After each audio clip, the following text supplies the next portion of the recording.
Hello hi welcome നമ്മുടെ പുത്തൻ YouTube ചാനലിലേക്ക് എല്ലാവർക്കും സ്വാഗതം. നമ്മുടെ ഇന്നത്തെ ടോപ്പിക് സോളാർ സിസ്റ്റം ആണ്. ഓക്കെ, സൗരയൂഥമാണ് നമ്മുടെ ടോപ്പിക്. ഈ ഭാഗത്തുനിന്ന് ചോദിച്ചിട്ടുള്ള എല്ലാ ക്വസ്റ്റ്യൻസും ഈ വീഡിയോയുടെ ലാസ്റ്റ് ഉൾപ്പെടുത്തിയിട്ടുണ്ട്. ഇതുമായി ബന്ധപ്പെട്ടതും ഏറ്റവും പ്രധാനപ്പെട്ട എല്ലാ ടോപ്പിക്സ് ഇതിലുണ്ട്. അത് മാത്രമല്ല, നമ്മൾ ഇതുവരെ പഠിച്ചതിൽ നിന്നും ഡിഫറെന്റ് ആയിട്ടാണ് ഈ ഒരു വീഡിയോ വഴി നിങ്ങൾ പഠിക്കാൻ പോകുന്നത്. വിഷ്വൽ ആയിട്ട് കുറേ കാര്യങ്ങൾ നിങ്ങൾക്ക് കാണാൻ പറ്റും. വിഷ്വലി കണ്ട് പഠിക്കാനും പറ്റും. അപ്പം ഇതേപോലുള്ള വീഡിയോകളൊക്കെ ഇഷ്ടപ്പെട്ട് കഴിഞ്ഞാൽ നിങ്ങൾ നമ്മുടെ ചാനൽ സബ്സ്ക്രൈബ് ചെയ്യുക. പിന്നെ വീഡിയോ ഇഷ്ടപ്പെട്ടെങ്കിൽ ലൈക്ക് ചെയ്യാൻ മറക്കല്ല. അതേപോലെ നിങ്ങൾക്ക് ഈ വിഷ്വലി കണ്ട് ഏത് പടം അല്ലെങ്കിൽ ഏത് ടോപ്പിക്സ് പടം കണ്ട് പഠിക്കണോ അതെല്ലാം നിങ്ങൾ കമന്റ് ചെയ്യുക. നമ്മൾ അതെല്ലാം ഇൻക്ലൂഡ് ചെയ്യും. അപ്പം നമ്മുടെ സോളാർ സിസ്റ്റം പുത്തൻ ടോപ്പിലേക്ക് എല്ലാവർക്കും സ്വാഗതം. ഈ ഒരു വീഡിയോ കണ്ട് കഴിയുമ്പോഴത്തേക്കും നിങ്ങൾക്ക് റിവിഷൻ പോലും വേണ്ട, അത്രയും റിവൈസ് ചെയ്താൽ നമ്മൾ നിർത്താൻ പോകുന്നത്. ഓക്കെ, അപ്പോൾ നമുക്ക് തുടങ്ങാം. നമ്മുടെ സോളാർ സിസ്റ്റത്തിലെ ഈ കറങ്ങിക്കൊണ്ടിരിക്കുന്നതാണ് സണ്ണ്, കണ്ടല്ലോ. അത് കഴിഞ്ഞ് മെർക്കുറി. അപ്പം ഇംഗ്ലീഷ് മലയാളം വ്യത്യാസം അല്ലെങ്കിൽ ഒരു പാടുള്ളവരൊക്കെ കാണുമല്ലോ, ബിഗിനേഴ്സ് ആയിട്ടുള്ളവരൊക്കെ മലയാളത്തിലും ഇംഗ്ലീഷിലും പറഞ്ഞു തന്നെ നമ്മൾ പഠിക്കും. അപ്പൊ തുടക്കത്തിൽ ജസ്റ്റ് നമ്മുടെ സോളാർ സിസ്റ്റത്തെ ഒന്ന് പറഞ്ഞ് കണ്ടുപോകാൻ നമുക്ക് മെർക്കുറി, പിന്നെ രണ്ടാമത്തെ ആണ് വീനസ്, മൂന്നാമത് ആരാ? നമ്മുടെ സ്വന്തം എർത്ത് അല്ലെ. Mercury, Venus, Earth, Mars, Jupiter, പിന്നെ സാറ്റേൺ, യുറാനസ് ആൻഡ് ലാസ്റ്റിലാണ് നമ്മുടെ നെപ്റ്റ്യൂൺ അല്ലെ. ഇതിന്റെ കൂടെ നമ്മൾ പ്ലൂട്ടോ എന്നും പറഞ്ഞു പോകും. പ്ലൂട്ടോ നിലവിൽ ഗ്രഹമല്ലല്ലോ അല്ലെ. ആ GK ചോദിച്ചിട്ടുണ്ട്, നമുക്കത് പഠിച്ചോണ്ട് പോവാം. അപ്പൊ ഒന്ന് ജസ്റ്റ് ഒന്ന് നോക്കിയേ, കാണാൻ പറ്റുന്നുണ്ടല്ലോ. ഇത് നമ്മുടെ സൺ, തൊട്ടടുത്തുള്ള ആളാണ് മെർക്കുറി, പിന്നെ അത് കഴിഞ്ഞ് വീനസ്, എർത്ത്, മാർസ്, അത് കഴിഞ്ഞ് ഒരു ആസ്ട്രോയിഡ് ബെൽറ്റ്. ഓക്കെ, പിന്നെ Jupiter, Saturn, Uranus, Neptune and ഇപ്പം എന്തായി കുള്ളൻ ഗ്രഹമായി മാറ്റിയിട്ടുണ്ട് അല്ലെ. പ്ലാനറ്റ് അല്ല, നിലവിലെ ഡ്വാർഫ് പ്ലാനറ്റ് ആണ്. ഓക്കെ, പ്ലൂട്ടോയും. ഇതാണ് നമ്മുടെ സോളാർ സിസ്റ്റം. നമുക്കപ്പം ഓരോന്നിനെയും ഡെപ്തിൽ പഠിച്ച് ഏതൊക്കെ ചോദിച്ചിട്ടുണ്ടെന്നുള്ളതും പറഞ്ഞ് റിവൈസ് ചെയ്ത് മൊത്തത്തിൽ നിലനിർത്തി കൊണ്ടുപോകാം കേട്ടോ. ഓക്കെ, അപ്പം നോക്കാം. മെർക്കുറിയെ കണ്ടോ? സൂര്യനോട് ഏറ്റവും അടുത്ത് സ്ഥിതി ചെയ്യുന്ന ഗ്രഹമാണ് മെർക്കുറി. ഇതൊരു ജസ്റ്റ് ഒരു ഔട്ട്ലൈൻ ആണ്, നിങ്ങൾക്ക് വിഷ്വലി ഇതൊന്ന് കണ്ടുപഠിക്കാൻ വേണ്ടി. പിന്നെ നമ്മുടെ ശുക്രൻ, വീനസ് ആണ് അല്ലെ. പ്രഭാത നക്ഷത്രം, പ്രദോഷ നക്ഷത്രം, മോർണിംഗ് സ്റ്റാർ, ഈവനിങ് സ്റ്റാർ എന്ന പേരുകൾ അറിയപ്പെടും. പിന്നെ ഏതാ? തുരുമ്പിച്ച ഗ്രഹം അല്ലെ, ഫോസിൽ ഗ്രഹം മാർസ്. പിന്നെ ജൂപ്പിറ്റർ, ഏറ്റവും വലിയ ഗ്രഹം അല്ലെ. ഒരു ഔട്ട്ലൈൻ പിന്നെയും കിട്ടിയല്ലോ. ഇത് നമ്മുടെ AI ജനറേറ്റഡ് പടമാണ്. അപ്പൊ കുറേയൊക്കെ AIയുടെ സഹായം കൊണ്ടൊക്കെയാണ് നമ്മുടെ ഈ ക്ലാസ് കംപ്ലീറ്റ് ചെയ്യാൻ പറ്റിയിട്ടുള്ളത്. അപ്പോ തുടങ്ങാം. നമുക്ക് സോളാർ സിസ്റ്റത്തിലേക്ക് ഒന്ന് ട്രാവൽ ചെയ്താലോ? ടേക്ക് ഓഫ് ചെയ്യാം. റെഡി. സൂര്യനെ പ്രദക്ഷിണം ചെയ്യുന്ന ഗ്രഹങ്ങൾ, ഉപഗ്രഹങ്ങൾ, ഉൽക്കകൾ, ചിഹ്നഗ്രഹങ്ങൾ എന്നിവ അടങ്ങുന്നതാണ് നമ്മുടെ സൗരയൂഥം, സോളാർ സിസ്റ്റം. ഓക്കെ ആണല്ലോ. ഈ സൗരയൂഥം ഏത് ഗാലക്സിയിലാണ് നിലകൊള്ളുന്നത് എന്നുള്ളതാണ് ആദ്യത്തെ ചോദ്യം. നമ്മുടെ സോളാർ സിസ്റ്റം ഏത്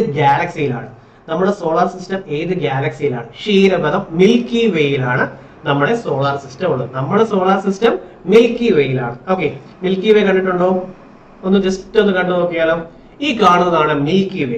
ഓക്കെ, ഈ കാണുന്നതാണ് മിൽക്കി വേ. ഇതിലെ ചെറിയ ഒരു പൊട്ടായിട്ട് റെപ്രസെന്റ് ചെയ്യുന്നത് നമ്മുടെ സോളാർ സിസ്റ്റം. ഒരു ചെറിയ പൊട്ട് മാത്രമാണ് ഈ ഗാലക്സിയിലെ നമ്മുടെ സോളാർ സിസ്റ്റം. ഓക്കെ, ചെറിയ ഒരു പൊട്ട്. ഈ ഗാലക്സിയെ സംബന്ധിച്ച് നോക്കിക്കഴിഞ്ഞാൽ ഈ സോളാർ സിസ്റ്റം ഇല്ലേ തന്നെ ഈ ഗാലക്സിയെ ബാധിക്കുന്നതിൽ അത്ര ചെറുതാണ് ഈ ഗാലക്സി വെച്ച് കമ്പയർ ചെയ്ത് കഴിഞ്ഞാൽ. ഈ ഗാലക്സിയുടെ പേരെന്താ? മിൽക്കി വേ അല്ലെ. മിൽക്കി വേ ആണ്. അതേപോലെ തൊട്ടടുത്തുള്ള അടുത്ത ഗാലക്സിയാണ് ആൻഡ്രോമേഡ, അത് ഓർത്ത് വെച്ചോളൂ. അപ്പൊ ഈ കാണുന്നതാണ് മിൽക്കി വേ. നമ്മുടെ സോളാർ സിസ്റ്റം ഉള്ളത് മിൽക്കി വേയിലാണ്. ഓക്കെ, അടുത്തിലോട്ട് പോയാലോ. ഇനി സൗരയൂഥം കടന്ന് ആദ്യത്തെ മനുഷ്യനിർമ്മിത പേടകമാണ് വോയേജർ 1. ഓക്കെ, വോയേജർ 1 ആണ് ഈ മനുഷ്യനിർമ്മിത പേടകം. സൗരയൂഥം കടന്നുപോയി, നമ്മുടെ സോളാർ സിസ്റ്റം കടന്നുപോയ ആദ്യത്തെ മനുഷ്യനിർമ്മിത പേടകം വോയേജർ 1 ആണ്. ഭൂമിയിൽ നിന്നും ഏറ്റവും അകലെ ഉള്ള മനുഷ്യനിർമ്മിത പേടകമാണ് ഈ വോയേജർ 1. ഓക്കെ, വോയേജർ 1 ഓർത്ത് വെച്ചോളും, ചോദിക്കും. വോയേജർ 1 സൗരയൂഥം കടന്നതായി നാസ സ്ഥിരീകരിച്ചത് 2013. എന്നാൽ നമുക്ക് സെർച്ച് ചെയ്യുമ്പോൾ 2012 കാണാമെങ്കിലും നാസ സ്ഥിരീകരിച്ചതെന്ന് പറയുമ്പോൾ 2013 ആണ്. ഓക്കെ, 2013 നാസ സ്ഥിരീകരിച്ചത്. വോയേജർ വിക്ഷേപിച്ചതോ 1977. ഇനി വോയേജർ നമ്മുടെ സോളാർ സിസ്റ്റം വിട്ടുപോകുന്ന ജസ്റ്റ് ഒരു പടമായിട്ടൊന്ന് കണ്ടു കഴിഞ്ഞാൽ വിഷ്വലി കണ്ടാൽ എങ്ങനെ ഇരിക്കും? ഇതാണ് നമ്മുടെ വോയേജർ 1. വോയേജർ 1 1977 ലോഞ്ച് ചെയ്തു. 2013 നമ്മുടെ സോളാർ സിസ്റ്റം വിട്ടുപോയി കഴിഞ്ഞിരിക്കുന്നു എന്ന് നാസ സ്ഥിരീകരിച്ചതാണ്. ഇത്രയും കിട്ടിയോ? വോയേജർ 1 മനുഷ്യനിർമ്മിത പേടകമാണ്. സൗരയൂഥം വിട്ടുപോയ ആദ്യത്തെ ഏറ്റവും ദൂരെ സ്ഥിതി ചെയ്യുന്നതാണ് ഈ വോയേജർ 1. ഓക്കെ, 2013 സൗരയൂഥം വിട്ടുപോയത്. റെഡി. ഇനി നമ്മൾ സൂര്യനെ പറ്റി കുറച്ച് കാര്യങ്ങൾ പഠിച്ചിട്ട് ഓരോരോ പ്ലാനറ്റ്സ് ആയി പഠിച്ച് ഫുൾ റിവൈസ് ചെയ്ത് പോകാം. ഭൂമിയോട് ഏറ്റവും അടുത്ത് നിൽക്കുന്ന നക്ഷത്രം ഏതാന്നുള്ളത് PYQ ആണ്. ലാസ്റ്റ് പ്രീവിയസ് ഇയർ ചോദ്യങ്ങളുണ്ട്. അപ്പം ടൈം സ്റ്റാമ്പ് കൊടുക്കും. അപ്പൊ നിങ്ങൾക്ക് അത് ക്ലിക്ക് ചെയ്ത് കഴിഞ്ഞാൽ ക്വസ്റ്റ്യൻസിലേക്കും പോകാൻ പറ്റും. അപ്പൊ നമ്മൾ ഈ പറയാത്ത കുറെ ക്വസ്റ്റ്യൻസ് ലാസ്റ്റ് ഇൻക്ലൂഡ് ചെയ്തിട്ടുണ്ട്. ഓക്കെ, അതുകൊണ്ട് ഫുള്ള് കാണാൻ മറക്കരുത്. അപ്പം ഭൂമിയുടെ ഏറ്റവും അടുത്ത് നിൽക്കുന്ന നക്ഷത്രം ഏതാ? PYQ ആണ് കേട്ടോ. സൂര്യനാണ് ഭൂമിയുടെ ഏറ്റവും അടുത്ത് നിൽക്കുന്ന നക്ഷത്രം. ഇനി സൂര്യൻ കഴിഞ്ഞാൽ നമ്മുടെ സോളാർ സിസ്റ്റത്തിനോട് തൊട്ടടുത്തുള്ള നക്ഷത്രം ഏതെന്നൊരു ചോദ്യം വന്നാൽ നിങ്ങൾ എന്ത് പറയും? നോക്കിയാലോ, സൺ കണ്ടല്ലോ, കാണാൻ പറ്റുന്നുണ്ടല്ലോ അല്ലെ? സൺ കഴിഞ്ഞത് ഭൂമിയുടെ തൊട്ടടുത്തുള്ള നക്ഷത്രം ഏതാന്നുള്ളത് റിപ്പീറ്റഡ് ചോദ്യമാ, സൂര്യൻ. ഓക്കെ, ഇനി നമ്മുടെ സോളാർ സിസ്റ്റത്തിന് തൊട്ടടുത്ത് അല്ലെ സൂര്യൻ കഴിഞ്ഞാൽ ഏറ്റവും അടുത്തുള്ള നക്ഷത്രം ഏതാന്ന് ചോദിച്ചാൽ നമുക്ക് ഈ പടം കണ്ടാൽ അറിയാലോ. അതെ, ആദ്യം അടുത്ത് നിൽക്കുന്നത് ഇദ്ദേഹമാണ്. ഏതായത് Proxima Centauri. Okay, Proxima Centauri മറക്കല്ല. സൂര്യൻ കഴിഞ്ഞാൽ തൊട്ടടുത്തുള്ള നക്ഷത്രം ഏത് എന്ന് ചോദിച്ചാൽ പ്രോക്സിമ സെഞ്ചുറി ആണെന്ന് ഓർത്തോണം. Okay, Proxima Centauri. അപ്പം ഭൂമിയുടെ ഏറ്റവും അടുത്തുള്ളത് സൂര്യൻ. സൂര്യൻ കഴിഞ്ഞാൽ ഏറ്റവും അടുത്തുള്ള നക്ഷത്രം പ്രോക്സിമ സെഞ്ചുറി ആണ്. പടം ഇനി മറക്കരുത്, ക്വസ്റ്റ്യൻസ് ആയിട്ട് ഇത് വരും. അപ്പോ അടുത്ത ഈ ഒരു പടത്തിൽ നിന്ന് നമുക്ക് എന്ത് മനസ്സിലാക്കാൻ പറ്റും? ഫ്യൂഷൻ അല്ലെ? സൂര്യനിൽ നടക്കുന്നത് എന്താ? ഫ്യൂഷൻ ആണോ ഫിഷൻ ആണോ എന്നുള്ളതും ചോദ്യമാണ്. അപ്പം ആ ചോദ്യത്തിന്റെ ഉത്തരം എന്താ? ഫ്യൂഷൻ ആണ് നടക്കുന്നത്. Hydrogen plus hydrogen, hydrogen atom plus hydrogen atom, helium plus energy അല്ലെ? അപ്പം സൂര്യനിൽ നടക്കുന്നത് ഫ്യൂഷൻ ആണെന്ന് ഓർത്തോണം. സൂര്യനിൽ നടക്കുന്നത് എന്താ? ഫ്യൂഷൻ ആണ് അല്ലെ? ഫ്യൂഷൻ. അപ്പൊ രണ്ട് ചോദ്യങ്ങൾ നമ്മളിപ്പോ ഇവിടെ പടം കണ്ട് പഠിച്ചു. ഇനി നമുക്ക് പറയാം, സൗരയൂഥത്തിനോട് ഏറ്റവും അടുത്ത നക്ഷത്രം ഏതാ? പ്രോക്സിമ സെഞ്ചുറി ആണ്. Okay, Proxima Centauri. അപ്പം കറക്റ്റ് പ്രോപ്പർ സ്പെല്ലിംഗ് ആയിട്ടുള്ള നമ്മൾ പടം കണ്ടല്ലോ. ചെറിയ ചെറിയ ഇങ്ങനത്തെ മിസ്റ്റേക്ക് ഉണ്ടെങ്കിലും നിങ്ങൾ എന്തെങ്കിലും കണ്ടിട്ടുണ്ടെങ്കിൽ അത് തിരുത്തി നമ്മുടെ കമന്റിൽ ഇടാൻ മറക്കരുത്. എല്ലാ കമന്റിലൂടെയും പോകും. നിങ്ങൾക്ക് എന്ത് ഡൗട്ട് ഉണ്ടെങ്കിലും എന്ത് കാര്യങ്ങൾ കമന്റ് ചെയ്താൽ അത് റെസ്പോണ്ട് ചെയ്യും കേട്ടോ. ഓക്കെ, ഇനി സൂര്യനിൽ പ്രകാശവും താപവും ഉണ്ടാകുന്നത് അണുസംയോജനത്തിന്റെ ഫലമാണ്. ന്യൂക്ലിയർ ഫ്യൂഷൻ ആണ് അല്ലെ? ന്യൂക്ലിയർ ഫ്യൂഷൻ ആണ്. ഇനി അത് മറക്കരുത്, ചോദിച്ചിട്ടുണ്ട്, ഇനി അത് ചോദിക്കും. Nuclear fusion. ഇനി സൗരയൂഥത്തിലെ ഏക നക്ഷത്രം സൂര്യൻ. ഭൂമിയുടെ ഏറ്റവും അടുത്തുള്ള നക്ഷത്രം സൂര്യൻ അല്ലെ? ഓക്കെ, ഭൂമിയുടെ ഏറ്റവും അടുത്ത നക്ഷത്രം സൂര്യനാണ് അല്ലെ? പകൽ സമയത്ത് ഭൂമിയിൽ നിന്നും കാണാവുന്ന ഏക നക്ഷത്രം. ഇതൊക്കെ ചോദ്യമാണ്, മറക്കരുത്. ഓക്കെ, ഇനി സൂര്യന്റെ രണ്ട് തരം ചലനങ്ങളുണ്ട്. ഇത് നമ്മൾ പഠിച്ചു വെക്കണം. ഭ്രമണം, റൊട്ടേഷൻ. ഓക്കെ, ഭ്രമണം, റൊട്ടേഷൻ. ഇംഗ്ലീഷ് മലയാളം പ്രോബ്ലം ഉള്ള ഒത്തിരി പേരുണ്ടായിരിക്കും. നമുക്കത് ഒരുമിച്ച് പറഞ്ഞ് പഠിച്ചു പോയാൽ പ്രോബ്ലം വരത്തില്ല. ഭ്രമണം, റൊട്ടേഷനും പരിക്രമണമാണെങ്കിൽ റെവല്യൂഷനുമാണ്. ഭ്രമണം, റൊട്ടേഷൻ, പരിക്രമണമാണെങ്കിൽ റെവല്യൂഷൻ. നമ്മൾ ഈ സൂര്യന്റെ ഈ എർത്ത് സൂര്യന് ചുറ്റും പരിക്രമണം അല്ലെങ്കിൽ റെവല്യൂഷൻ ചെയ്യുന്നത് പോലെ സൂര്യനും റൊട്ടേഷനും റെവല്യൂഷനും ചെയ്യാറുണ്ട്. ഓക്കെ, സൂര്യന്റെ ഭ്രമണകാലം ഏകദേശം 27 ദിവസം. സൂര്യൻ റൊട്ടേറ്റ് ചെയ്യാൻ എടുക്കുന്നത് 27 ഡേയ്സ് ആണ്. ഇടയ്ക്കിടയ്ക്ക് ഞാനത് പറഞ്ഞ് സെറ്റാക്കി തരാം കേട്ടോ. അപ്പം സൂര്യൻ റൊട്ടേറ്റ് ചെയ്യാൻ എടുക്കുന്നത് 27 ദിവസവും, എന്നാൽ സൂര്യൻ റെവല്യൂഷന് വേണ്ടി എടുക്കുന്ന സമയം 25 കോടി വർഷങ്ങൾ. ഓക്കെ, 25 കോടി വർഷങ്ങളാണ്. റൊട്ടേഷൻ 27 ദിവസം, റെവല്യൂഷന് 25 കോടി വർഷങ്ങളാണ്. ഓക്കെ ആണോ? ഇനി സൂര്യന്റെ ഉപരിതലത്തിലെ ശരാശരി താപനില പ്രീവിയസ് ഇയർ ചോദ്യമാണെന്ന് അറിയാമല്ലോ അല്ലെ? ഉപരിതലത്തിലെ ശരാശരി താപനില 5500 ഡിഗ്രി സെൽഷ്യസ് ആണ്. ഓക്കെ, 5500. ഉപരിതലത്തിലെ ശരാശരി താപനില 5500 ഡിഗ്രി സെൽഷ്യസ്.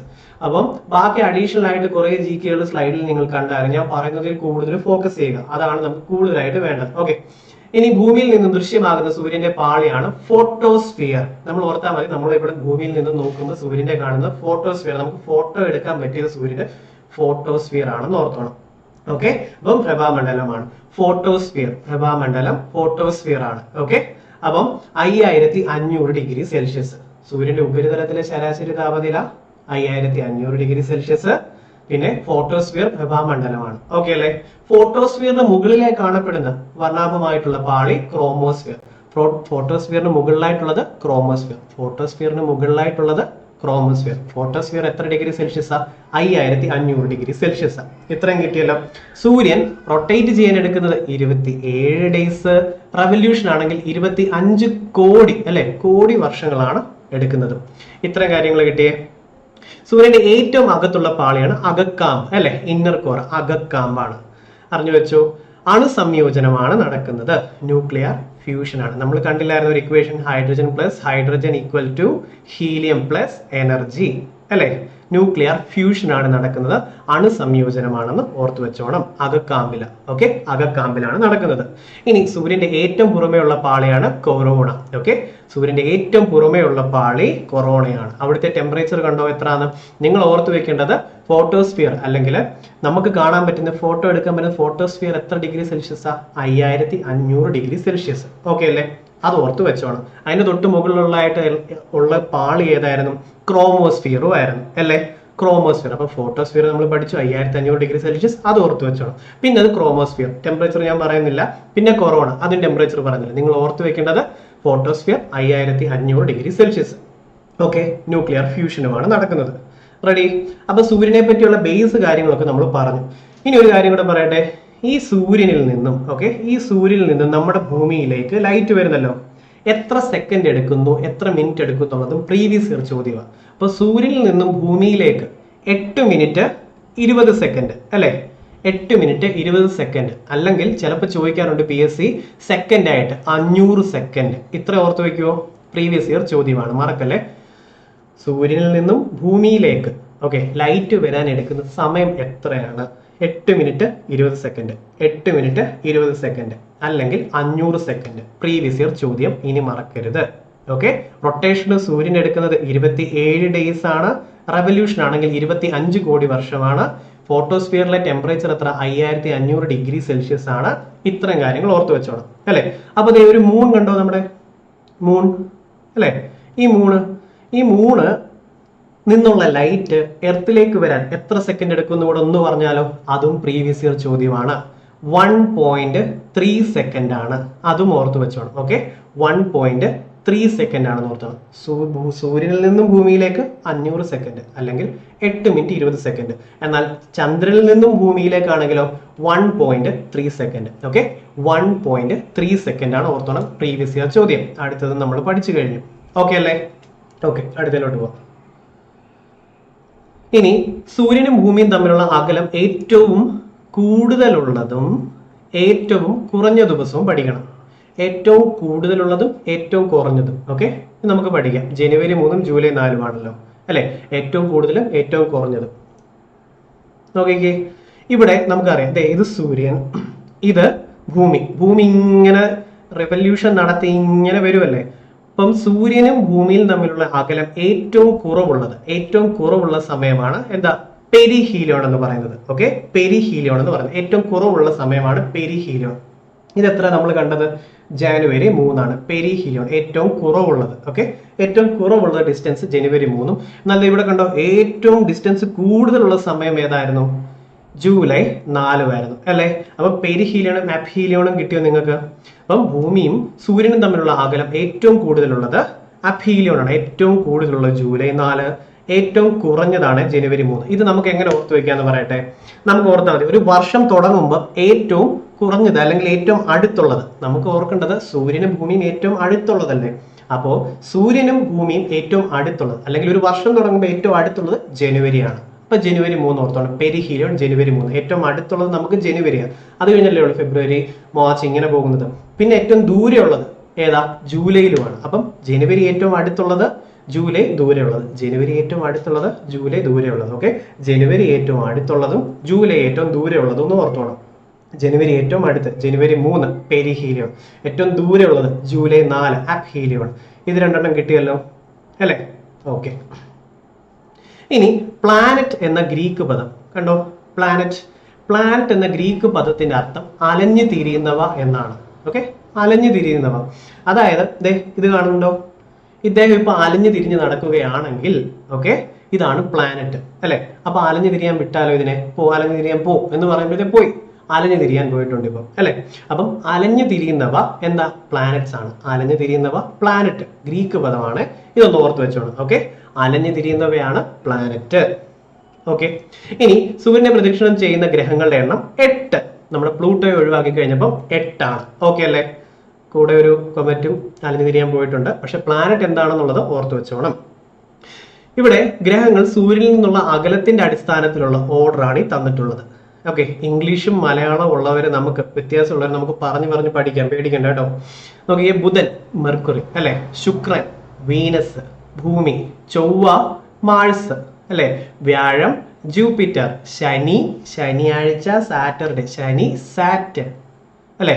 യുറാനസ്, പിന്നെ നെപ്റ്റ്യൂൺ. ഓക്കെ, ഇനി വലിപ്പത്തിന്റെ അടിസ്ഥാനത്തിലുള്ളത് 1ഉം 2ഉം നിങ്ങൾ പഠിച്ചു വെക്കുക, അതിന് പ്രയോറിറ്റി കൊടുത്താൽ മതി. ഒന്നേതാ? വ്യാഴം, ജൂപ്പിറ്റർ ആണ്.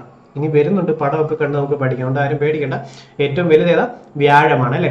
ഏറ്റവും വലുത് വ്യാഴവും രണ്ടാമത്തെ ഏറ്റവും വലിയ പ്ലാനറ്റ് ഏതാണെന്ന് ചോദിച്ചാൽ ശനിയുമാണ്. വ്യാഴം, ശനി, Jupiter, Saturn, Jupiter, Saturn. Okay, Jupiter, Saturn ഓർത്ത് വെച്ചോണേ. ജൂപ്പിറ്റർ ആണ് ഏറ്റവും വലുത്, അത് കഴിഞ്ഞാൽ സാറ്റേൺ ആണ്. ഓക്കെ, ഈ പ്ലാനറ്റ്സിനെ തന്നെ 2 രീതിയിലായിട്ട് തരം തിരിച്ചിട്ടുണ്ട്. ഓക്കെ, ഈ പ്ലാനറ്റ്സിനെ 2ആയിട്ട് തരം തിരിച്ചിട്ടുണ്ട്. നിങ്ങൾ കാണുന്നുണ്ടോ? ഈ നടുക്കുള്ള ഇതാണ് സൺ, അല്ലെ? റൊട്ടേഷൻ 27 ദിവസം, റെവല്യൂഷന് 25 കോടി വർഷമാണ് ഉള്ളത്. ശരി, അത് കഴിഞ്ഞിട്ട് മെർക്കുറി പോകുന്നുണ്ടോ? അല്ലെ? തൊട്ടടുത്തുള്ളത് മെർക്കുറി, പിന്നെ വീനസ്, പിന്നെ എർത്ത്, പിന്നെ മാഴ്സ്, അല്ലെ? ഈ മെർക്കുറി, വീനസ്, എർത്ത്, മാഴ്സ് ആണ് അന്തർഗ്രഹങ്ങൾ, ഇന്നർ പ്ലാനറ്റ്സ്. അതെന്താ ഇന്നറും ഔട്ടറും എന്ന് പറയുന്നത് അറിയാവോ? നിങ്ങൾ ഇവിടെ നോക്കിക്കഴിഞ്ഞാൽ നിങ്ങൾക്ക് ഒരു ക്ലൗഡ് പോലെ ഒരു സംഭവം ഇങ്ങനെ ഫോം ചെയ്തേക്കുന്നത് കാണാം, അല്ലെ? ആസ്ട്രോയിഡ് ബെൽറ്റ് എന്നാണ് ഇതിന് പറയുന്നത്. ഓക്കെ, കണ്ടോ? ആസ്ട്രോയിഡ് ബെൽറ്റ് ഉണ്ടോ നിങ്ങൾ? ഓക്കെ, അപ്പം Mercury, Venus, Earth, Mars. Okay, ഈ Mercury, Venus, Earth, Mars asteroid ബെൽറ്റിന്റെ അകത്താണ് നിൽക്കുന്നത്, കണ്ടോ? അകത്താണ്. അതുകൊണ്ട് തന്നെ ഇതിനെ ഇന്നർ പ്ലാനറ്റ്സ് എന്ന് പറയും. ഇനി മുതൽ ചോദ്യം വേണം അങ്ങനെ വരാം. അതുകൊണ്ട് inner planets Mercury, Venus, Earth and Mars ആണ്. ഇനി ഔട്ടർ പ്ലാനറ്റ്സോ ആസ്ട്രോയിഡ് ബെൽറ്റ്സിന്റെ പുറമേ ഉള്ളതാണ്, അല്ലെ? ഇതേ പോകുന്നു ഏറ്റവും വലിയ ജൂപ്പിറ്റർ, പിന്നെ രണ്ടാമത്തെ ഏറ്റവും വലുത് സാറ്റേൺ, പിന്നെ യുറാനസ്, പിന്നെ നെപ്റ്റ്യൂൺ. കണ്ടല്ലോ? അപ്പം ഇന്നർ പ്ലാനറ്റ്സ് എന്താണ്, ഔട്ടർ പ്ലാനറ്റ്സ് എന്താണ് എന്നുള്ള ഒരു ഐഡിയ നിങ്ങൾക്ക് നല്ലപോലെ കിട്ടിയില്ലേ, അല്ലെ? അപ്പൊ ഒന്ന് പേര് വായിച്ചിട്ട് വരാവേ. അന്തർഗ്രഹങ്ങൾ, ഇന്നർ പ്ലാനറ്റ്സ്, ബുധൻ, ശുക്രൻ, ഭൂമി, ചൊവ്വ, Mercury, Venus, Earth and Mars. ബാഹ്യഗ്രഹങ്ങൾ എന്ന് പറയുന്നത് വ്യാഴം, ശനി, യുറാനസ് ആൻഡ് നെപ്റ്റ്യൂൺ, അല്ലെ? ഇനി അടുത്തയിലോട്ട് നമുക്ക് പോവാം. അപ്പം ജസ്റ്റ് ചുമ്മാ ഏറ്റവും പ്രധാനപ്പെട്ട അന്ന് അറിഞ്ഞിരിക്കേണ്ട കാര്യങ്ങൾ തന്നിട്ടുണ്ട്. ഇത് കഴിഞ്ഞിട്ട് ഓരോന്നായിട്ട് നമ്മൾ ഡീറ്റെയിൽ ആയിട്ട് പിന്നെയും പറയും, കേട്ടോ? റെപ്പറ്റീഷൻ നമ്മുടെ ഈ ക്ലാസ്സിൽ കൂടുതലാണ്. എന്താന്ന് വെച്ച് കഴിഞ്ഞാൽ ഈ ഒരു ക്ലാസ്സിലെ വീഡിയോ കഴിഞ്ഞാൽ പിന്നെ നിങ്ങൾ ഇതെടുത്ത് നോക്കണ്ട, ഒന്നുകൂടെ പഠിക്കണം, ഒന്നുകൂടെ റിവൈസ് ചെയ്യണം എന്നൊരു കൺസെപ്റ്റേ വരത്തില്ല. അത് ഞാൻ ഗ്യാരണ്ടീഡ് ആണ്. ഈ വീഡിയോയുടെ ലാസ്റ്റ് ആകുമ്പോഴത്തേക്കും നിങ്ങൾക്ക് ഇത് ഫുള്ള് റിവൈഷൻ ഞാൻ തന്നിരിക്കും. ഓക്കെ, മെർക്കുറി ഏറ്റവും ചെറിയ ഗ്രഹം. ഓക്കെ, വീനസ് പ്രഭാത നക്ഷത്രം, പ്രദോഷ നക്ഷത്രം എന്ന പേരുകൾ അറിയപ്പെടും. ഓക്കെ, ശുക്രൻ, വീനസ്. മാഴ്സ് ആണെങ്കിലും തുരുമ്പിച്ച ഗ്രഹമാണ്, ഫോസിൽ ഗ്രഹമാണ്, യുദ്ധദേവനാണ്. വരുന്നതേ ഉള്ളൂ, അതൊക്കെ നമുക്ക് പഠിക്കാം. അടുത്തത് ജൂപ്പിറ്റർ, ഏറ്റവും വലിയ ഗ്രഹമാണ്. വ്യാഴം, ജൂപ്പിറ്റർ. സാറ്റേൺ, ശനി, സാറ്റർഡേ. സൗരയൂഥത്തിലെ രണ്ടാമത്തെ വലിയ ഗ്രഹം സാറ്റേൺ. ഓക്കെ, പിന്നെ യുറാനസ് ഉണ്ട്. അരുണൻ എന്ന പേരിൽ അറിയപ്പെടുന്ന ഗ്രഹമാണ് യുറാനസ്. അരുണനാണ് യുറാനസ്. പിന്നെ നെപ്റ്റ്യൂൺ ആണെങ്കിൽ സമുദ്രദേവനായ വരുണൻ എന്ന പേരിൽ അറിയപ്പെടും. ഇതൊക്കെയാണ് പ്ലാനറ്റ്സിന്റെ മെയിൻ ആയിട്ടുള്ള വിശേഷണങ്ങൾ. ഇനി ഇത് നാസ എടുത്ത പിക്ചറാണ് നിങ്ങൾ ഈ ബുധന്റെ കാണാൻ പോകുന്നത്. ഓക്കെ, കണ്ടോ? മെർക്കുറി, ബുധൻ, മെർക്കുറി, ബുധൻ. മലയാളം ഇംഗ്ലീഷ് പ്രോബ്ലം ഒരുമിച്ച് പറയണേ. മെർക്കുറി, ബുധൻ, മെർക്കുറി, ബുധൻ. നാസ എടുത്ത ഏറ്റവും ക്ലിയർ പിക്ചർ നിങ്ങൾക്ക് വേണ്ടി ആഡ് ചെയ്തിട്ടുണ്ട്. ഇനി ഇതിനെ ഞാൻ റൊട്ടേറ്റ് ചെയ്യാനും വിടുക. ഓക്കെ, അപ്പൊ ഈ കാണുന്നതാണ് ബുധൻ, മെർക്കുറി. Okay, ബുധനാണിത്, mercury. പടം കണ്ടോ? ഇത്രയും ക്ലോസ് ആയിട്ട് കണ്ടിട്ടുണ്ടോ? ഇല്ലയോ? ഈ ഗ്രഹങ്ങളൊക്കെ നമ്മൾ GK ഉപരി ഒന്ന് കണ്ട് ഇഷ്ടപ്പെട്ടൊക്കെ പഠിച്ചു കഴിഞ്ഞാൽ സൂപ്പർ ആയിരിക്കും, വേറെ രീതിയിൽ പോകും, കേട്ടോ? അപ്പൊ ഏറ്റവും ചെറിയ ഗ്രഹമാണ് ബുധൻ. ഏറ്റവും ചെറിയ ഗ്രഹമാണ് ബുധൻ, അല്ലെ? സൂര്യനോട് ഏറ്റവും അടുത്ത് സ്ഥിതി ചെയ്യുന്നത് ബുധനാണ്, അല്ലെ? റോമാക്കാരുടെ സന്ദേശവാഹകന്റെ പേര് നൽകിയിട്ടുള്ള ഗ്രഹമാണ് മെർക്കുറി, അല്ലെ? റോമാക്കാരുടെ മെസ്സഞ്ചറിന്റെ പേര് നൽകിയിട്ടുണ്ട് മെർക്കുറിക്ക്. റോമാക്കാരുടെ മെസ്സഞ്ചർ, റോമക്കാരുടെ മെസ്സഞ്ചർ. റോമക്കാരുടെ മെസ്സഞ്ചറിന്റെ പടം നോക്കിക്കേ, കാണാൻ പറ്റുന്നുണ്ടോ?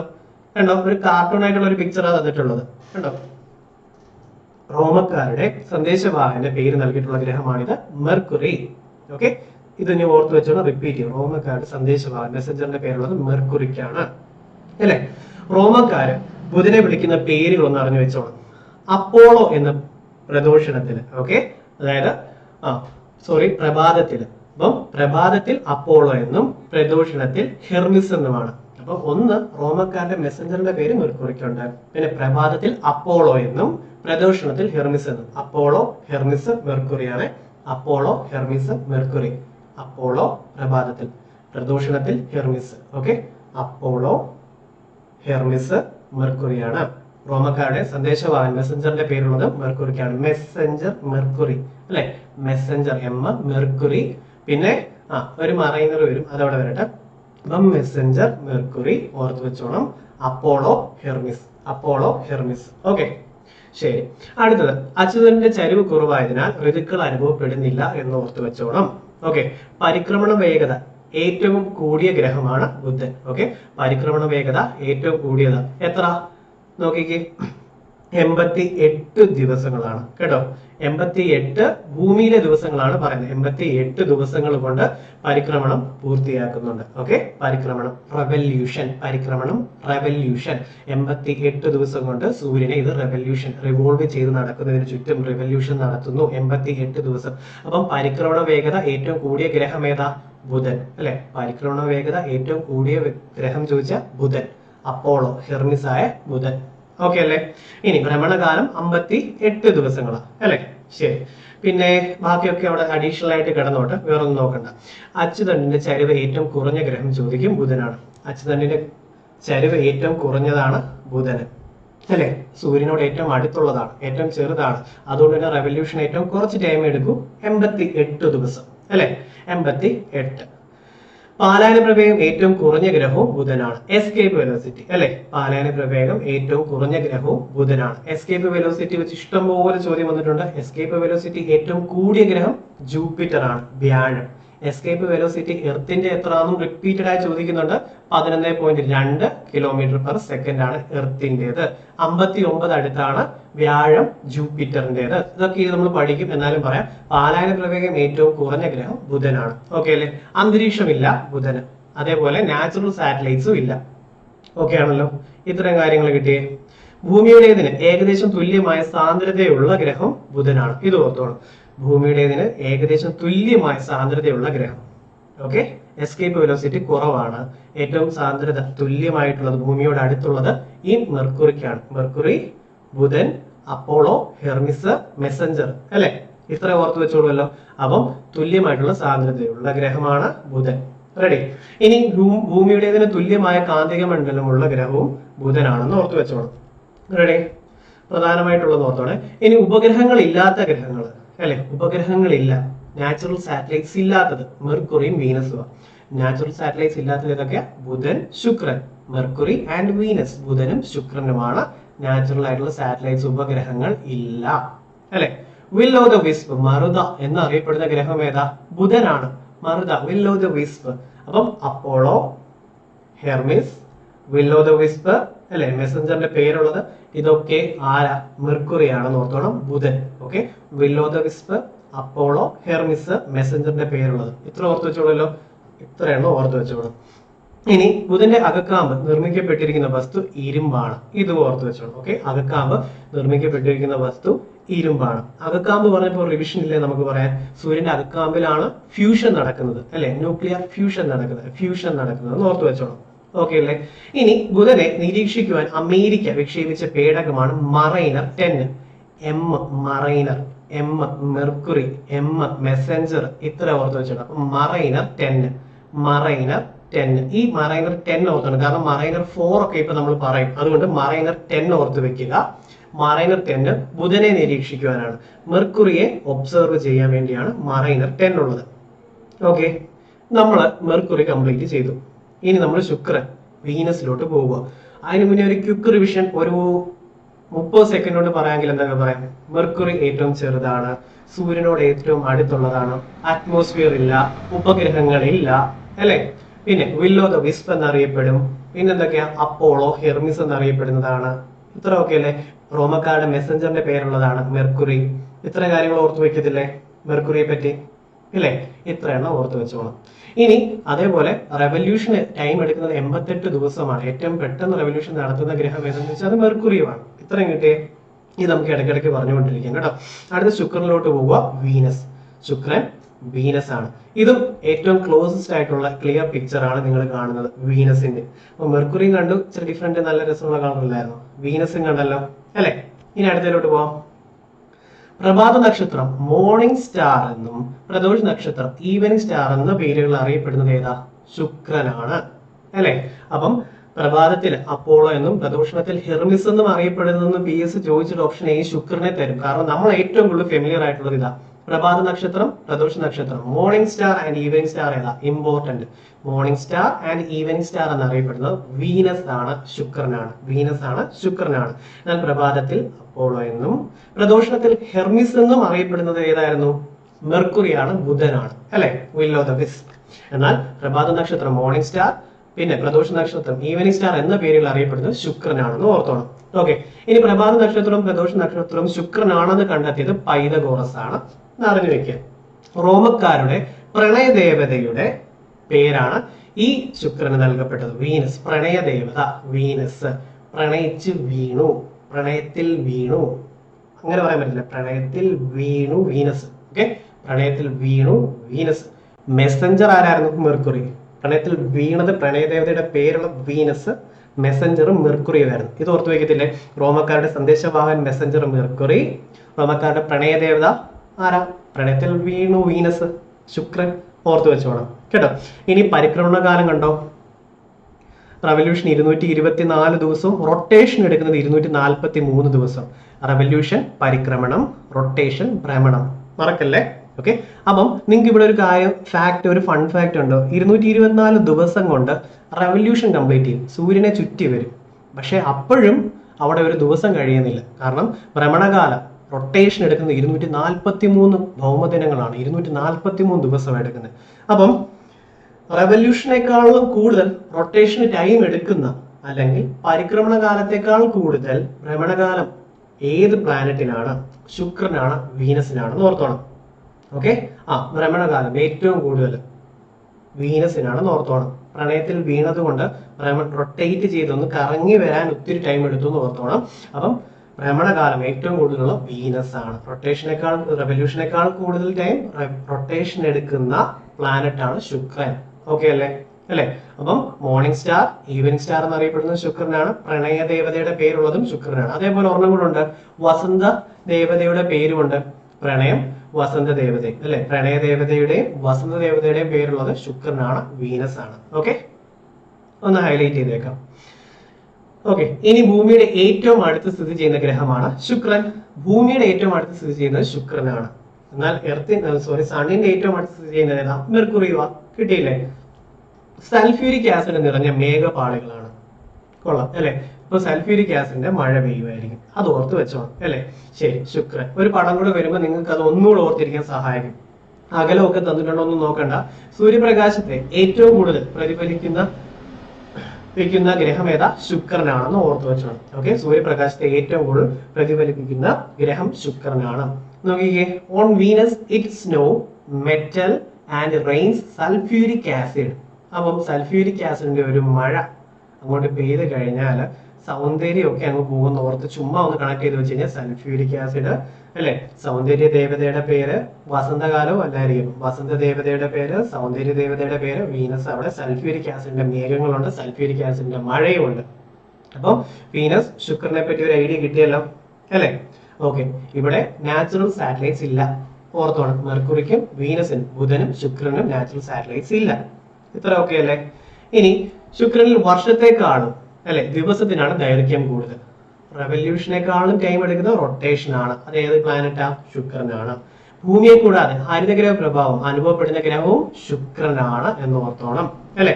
ഇനി കിഴക്ക് നിന്ന് പടിഞ്ഞാറോട്ട് ഭ്രമണം ചെയ്യുന്ന ഏക ഗ്രഹം ശുക്രനാണ്. ഇമ്പോർട്ടന്റ് ടോപ്പിക് ആണ്, ഇതൊരു ഇമ്പോർട്ടന്റ് ആയിട്ടുള്ള ഫാക്റ്റാ, ഓർത്ത് വെച്ചോ. കിഴക്ക് നിന്നും പടിഞ്ഞാറോട്ട് ഭ്രമണം ചെയ്യുന്ന ഏക ഗ്രഹം വീനസ് ആണ്. കിഴക്ക് നിന്നും പടിഞ്ഞാറോട്ട് വീനസ്, കിഴക്ക് നിന്നും പടിഞ്ഞാറോട്ട് ശുക്രൻ, കിഴക്ക് നിന്നും പടിഞ്ഞാറോട്ട് ശുക്രനാണ്. ഇനി പരിക്രമണത്തെക്കാളേറെ സമയം ഭ്രമണത്തിലെടുക്കുന്ന ഏക ഗ്രഹവും ശുക്രനാണ്. ഓക്കെ, അത്രയും കിട്ടിയില്ലേ ശുക്രനെ പറ്റി? ഭൂമിയുടെ ഇരട്ട എന്നറിയപ്പെടുന്ന ഗ്രഹം ഏതാ? ശുക്രൻ, ഭൂമിയുടെ ഇരട്ട. ട്വിൻ ഓഫ് എർത്ത് അല്ലെ? ട്വിൻ ആയിട്ടാണ്, എർത്തിന്റെ ട്വിൻ ആയിട്ട് പറയുന്നത് ഏതിനെയാ? നമ്മുടെ ശുക്രനെയാണ്, വീനസിനെയാണ് ഓർത്തോണം. ഭൂമിയുടെ ഇരട്ട. ഇനി സൂര്യന്റെ അരുമയാണ്, പെറ്റ് ഓഫ് ദി സൺ അല്ലെ? Pet of the sun. നല്ല ചൂട് കൂടുതലായതുകൊണ്ട് തന്നെ സണ്ണിന്റെ പെറ്റാണ്. പെറ്റ് ഓഫ് ദി സൺ എന്നറിയപ്പെടുന്ന ഗ്രഹം ഏതാ? അപ്പൊ നമുക്ക് തൊട്ടടുത്തുള്ള മെർക്കുറി ആണോ എന്നുള്ള കൺഫ്യൂഷൻ വരരുത്. അതുകൊണ്ട് ഞാൻ അതുകൂടെ ഒന്നും എടുത്തു പറഞ്ഞത്. പെറ്റ് ഓഫ് ദി സൺ, അരുമ അല്ലെ, സൂര്യന്റെ അരുമ എന്നറിയപ്പെടുന്നത് വീനസ് ആണ്. ഭൂമിയുടെ ട്വിൻ ആണ് അല്ലെ. സൾഫ്യൂരിക് ആസിഡിന്റെ മേഘങ്ങളുണ്ട്, മഴയുണ്ട്, നാച്ചുറൽ സാറ്റലൈറ്റ്സ് ഒന്നും ഇല്ല. അത്രയും കിട്ടിയില്ലേ? റെവല്യൂഷനേക്കാൾ ഏറെ റൊട്ടേഷൻ ടൈം എടുക്കുന്നത് വീനസ് ആണ്. വീണു പ്രണയദേവതയുടെ പേരും വസന്ത ദേവതയുടെ പേരും ഉള്ളത് വീനസിനാണ്. ഇത്ര ഓർത്ത് വെക്കാൻ പറ്റത്തില്ലേ അല്ലെ? ഇനി വീനസിന്റെ വി കൊണ്ട് തന്നെ നമുക്ക് കണക്ട് ചെയ്യാം, വിനോറ 7. ഓക്കെ, ശുക്രനെ കുറിച്ച് പഠിക്കാൻ സോവിയറ്റ് യൂണിയൻ വിക്ഷേപിച്ച പേടകമാണ് വിനോറ 7. മെർക്കുറിയുടെ മറൈനർ 10, വീനസിന്റെ വിനോറ 7 അല്ലെ. മെർക്കുറിയുടെ മറൈനർ 10, മെർക്കുറി മറൈനർ, വീനസിന്റെ വിനോറ 7. റെഡി? ഇനി നമ്മൾ ചൊവ്വയിലേക്ക് പോവാം. ചൊവ്വ പോയാലോ? ഈ കാണുന്ന സാറ്റലൈറ്റ് ഏതാന്ന് ഉൾപ്പെടെയുള്ളത് ഇമ്പോർട്ടന്റ് ചോദ്യമാണ്, നമ്മളതും അങ്ങോട്ട് പഠിക്കും. ഭൂമിയുടെ ഇതുപോലെ തന്നെ ഋതുഭേദങ്ങൾ അനുഭവപ്പെടുന്ന ഗ്രഹമാണ് ചൊവ്വ അല്ലെ. ഓക്കെ, ഇനി തുരുമ്പിച്ച ഗ്രഹമാണ്. കളർ തന്നെ കണ്ടോ, അയൺ കൂടുതലായിട്ട് തുരുമ്പിച്ച് കിടക്കുവാന്ന് ഓർത്തോടെ. തുരുമ്പിച്ച ഗ്രഹമാണ്, ഫോസിൽ ഗ്രഹമാണ്, ചുവന്ന ഗ്രഹമാണ് എന്നോർത്തോണം അല്ലെ. അപ്പം ചുവന്ന് കിടക്കുക, യുദ്ധഭൂമി അല്ലേ ചുവന്ന് കിടക്കുന്നത്, യുദ്ധഭൂമിയാണ് ചുവന്ന് കിടക്കുന്നത് എന്ന് ഓർത്താ. ഇവിടെ ഗ്രീക്കുകാരൻ ഓക്കെ എന്തിന്റെ ദേവനായിട്ടാണ് ഈ ചൊവ്വയെ കാണുന്നത്, മാഴ്സിനെ കാണുന്നത് ചോദിച്ചാൽ യുദ്ധദേവനാണ് അല്ലെ. ചുവന്ന് കിടക്കുക, തുരുമ്പിച്ച ഗ്രഹമായതുകൊണ്ട് നമ്മൾ കണക്ട് ചെയ്യാൻ വേണ്ടി പറയാം, യുദ്ധഭൂമി ചുവന്നല്ലേ കിടക്കുക, ബ്ലഡ് ഒക്കെ കൊണ്ട് ചുവന്ന കിടക്കുക ചുമ്മാ ഒന്ന് കണക്ട് ചെയ്തോണം. അപ്പൊ യുദ്ധദേവൻ ചൊവ്വയാണ്, യുദ്ധദേവൻ ചൊവ്വ. ഓക്കെ, യുദ്ധദേവൻ ചൊവ്വ. അപ്പൊ ഇതുവരെ 3 പറഞ്ഞതെന്ന് ഓർക്കണ്ടേ. മെർക്കുറിയുടേത് മെസ്സഞ്ചർ ആയിരുന്നു അല്ലെ, റോമക്കാരുടെ മെസ്സഞ്ചർ ആയിരുന്നു മെർക്കുറി. അപ്പോളോ ഹെർമിസ് എന്ന് അറിയപ്പെടും, വിൽ ഓഫ് ദ വിസ്പ് എന്നും അറിയപ്പെടും. റിവിഷൻ. വീനസ് ആണെങ്കിലും വീണു, പ്രണയത്തിൽ വീണു. പിന്നെ വസന്ത ദേവതയുടെയും പ്രണയദേവതയുടെയും പേരുള്ള വീനസിനാണെന്ന് ഓർത്തോണം അല്ലെ. ചൊവ്വയുടെ ആണെങ്കിലും യുദ്ധദേവനാണ്. 3 കിട്ടിയല്ലോ, മെർക്കുറി മെസ്സഞ്ചർ, വീനസ് സൗന്ദര്യ ദേവതയുണ്ട് അല്ലെ, സോറി വസന്ത ദേവതയുണ്ട്, പിന്നെ പ്രണയദേവത അല്ലെ. ഓക്കെ, പ്രണയത്തിൽ വീണു, സൗന്ദര്യം. ഓക്കെ, സംഭവം കിട്ടിയല്ലോ. ഓക്കെ, ചൊവ്വയുടെ ആണെങ്കിൽ എന്തായിരുന്നു പറഞ്ഞ, യുദ്ധദേവനുമാണ്. ഇത്രയും സെറ്റ് അല്ലേ? 3 റിവിഷൻ കിട്ടിയല്ലോ. ഞാൻ ഇടയ്ക്കൊന്ന് തിരുത്തി പറഞ്ഞതല്ല, നിങ്ങൾക്ക് കൺഫ്യൂഷൻ ഒന്നും വന്നിട്ടില്ലല്ലോ. 3 കിടലായിട്ട് കിട്ടിയേ. ചൊവ്വയെ ഗ്രീക്കുകാർ എന്തിന്റെ ദേവനായിട്ടാണ് ആരാധിക്കുന്നത്, യുദ്ധദേവനാണെന്ന് ഓർത്തോണം. ബാക്കി പരിക്രമണ കാലവും ഭ്രമണകാലവും അത് അവിടെ കിടന്നോട്ടെ. ഇത് ഓൾമോസ്റ്റ് എർത്തിന് സിമിലർ ആയിട്ടുള്ളതാണ് ചൊവ്വയുടെ. 24 മണിക്കൂർ 37 മിനിറ്റ്. അതുകൊണ്ടൊന്ന് ഓർത്ത് വെച്ചോണം. മാഴ്സിൻ്റെത് എർത്തുമായിട്ട് റൊട്ടേഷൻ സിമിലർ ആണ്, ഏകദേശം 24 മണിക്കൂർ 37 മിനിറ്റ്. ഓക്കെ, 24 മണിക്കൂർ 37 മിനിറ്റ് എന്ന് ഓർത്ത് വെച്ചോണം. റെഡി? നിങ്ങൾക്ക് ഇത് കാണാൻ പറ്റുന്നുണ്ടോ? ഏറ്റവും വലിയ അഗ്നിപർവ്വതമാണ് നമ്മുടെ സോളാർ സിസ്റ്റത്തിലെ തന്നെ. കണ്ടോ, 25 കിലോമീറ്റർ ആണ് ഇവിടുത്തെ ഹൈറ്റ്. 25 കിലോമീറ്റർ ആണ് ഹൈറ്റ്. അപ്പൊ ഒന്ന് ഓർത്തെ, ഈ കാണുന്ന ഈ ഒരു ഏത് പ്ലാനറ്റിലാണ് ഈ ഒരു സംഭവം, ഏത് പ്ലാനറ്റിലാണ് ഉള്ളത് അറിയോ? എന്ത് ചെയ്യാം, നമ്മുടെ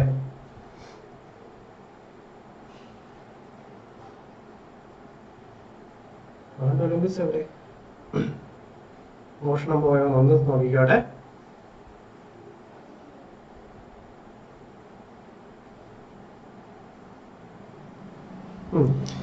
സൗരയൂഥത്തിലെ ഏറ്റവും വലിയ അഗ്നിപർവ്വതമായിട്ടുള്ള ഒളിമ്പസ് ആണ് അതൊക്കെ. ഒളിമ്പസ് മോൺ. ഓക്കെ, ഒളിമ്പസ് മോൺസ് 25 കിലോമീറ്റർ ഉയരം ചൊവ്വയിലാണ്. അപ്പം നമ്മുടെ സോളാർ സിസ്റ്റത്തിലെ തന്നെ ഏറ്റവും വലിയ അഗ്നിപർവ്വതമായിട്ടുള്ള ഒളിമ്പസ് മോൺസ് ആണ് നിങ്ങൾ ഈ കണ്ടത്. ഓക്കെ, നമ്മുടെ സോളാർ സിസ്റ്റത്തിലെ ഏറ്റവും വലിയ അഗ്നിപർവ്വതമാണ് ഈ കാണുന്നത് ഒളിമ്പസ് മോൺസ്, വീനസിലാണ്. ഓക്കെ, ഒളിമ്പസ് മോൺ വീനസിലാണ്, സോറി മാഴ്സിലാണ് ചൊവ്വ. ഓക്കെ, മാഴ്സിലാണ് ചൊവ്വ. ഓർത്ത് വെച്ചോണേ, തിരുത്തി പറഞ്ഞത്. ഓക്കെ, ഓർത്ത് വെച്ചോണം. അപ്പൊ നമ്മൾ പറഞ്ഞ സംഭവങ്ങൾ ഇത്രയും കിട്ടിയല്ലോ. ഒളിമ്പസ് മോൺസ് ഓർത്തോണം, ചൊവ്വ ഗ്രഹത്തിലാണ്, മാഴ്സിലാണെന്ന് ഓർത്തോണം. പിന്നെ തുരുമ്പിച്ച ഗ്രഹമാണ്, തുരുമ്പിച്ചതുകൊണ്ട് റെഡ് കളർ ആണ്, അതുകൊണ്ട് യുദ്ധദേവന്റെ പേരിലാണ് അറിയപ്പെടുന്നത്. ഇതും ഓർത്ത് വെച്ചോണം. ഒളിമ്പസ് മോൺസ് മറക്കരുത്, ചൊവ്വയാണ് മാഴ്സ്. ഓക്കെ, ഇംഗ്ലീഷ് മലയാളം തിരിഞ്ഞു പോയി, അതാണ് സംഭവിച്ചത്. പക്ഷെ നിങ്ങൾക്ക് പിടികിട്ടിയോ? ഈ 2 കിടലായിട്ട് കിട്ടിയില്ലേ? ഓക്കെ, ഇനി നമ്മൾ ക്യൂരിയോസിറ്റിയിലോട്ട് പോവാം. ക്യൂരിയോസിറ്റി ഭയങ്കരമായിട്ട് എന്താ, ജീവന്റെ അംശം ഉണ്ടോ എന്നുള്ള ക്യൂരിയോസിറ്റിയാണ് അല്ലെ.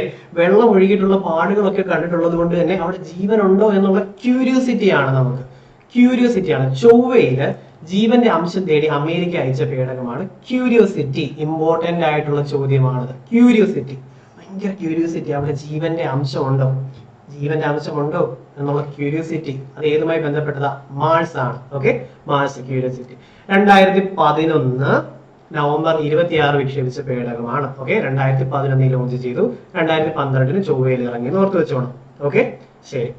ഇനി ക്യൂരിയോസിറ്റി ചൊവ്വയിൽ ഇറങ്ങുന്നതിന് തൊട്ട് മുമ്പുള്ള 7 അതിനിർണായകമായിട്ടുള്ള നിമിഷങ്ങൾ നാസ നൽകിയിട്ടുള്ള പേരാണ് 7 minutes of terror. Okay, 7 minutes of terror. 7 minute ഇറങ്ങുന്നതിന് തൊട്ട് മുന്നുള്ള 7 മിനിറ്റ് ടെറർ ആയിരുന്നു എന്ന് ഓർത്തോണം. മാർസിലോട്ട് ഈ ക്യൂരിയോസിറ്റി പോകുന്ന 7 minute 7 minutes of terror ഓർത്തോണെ.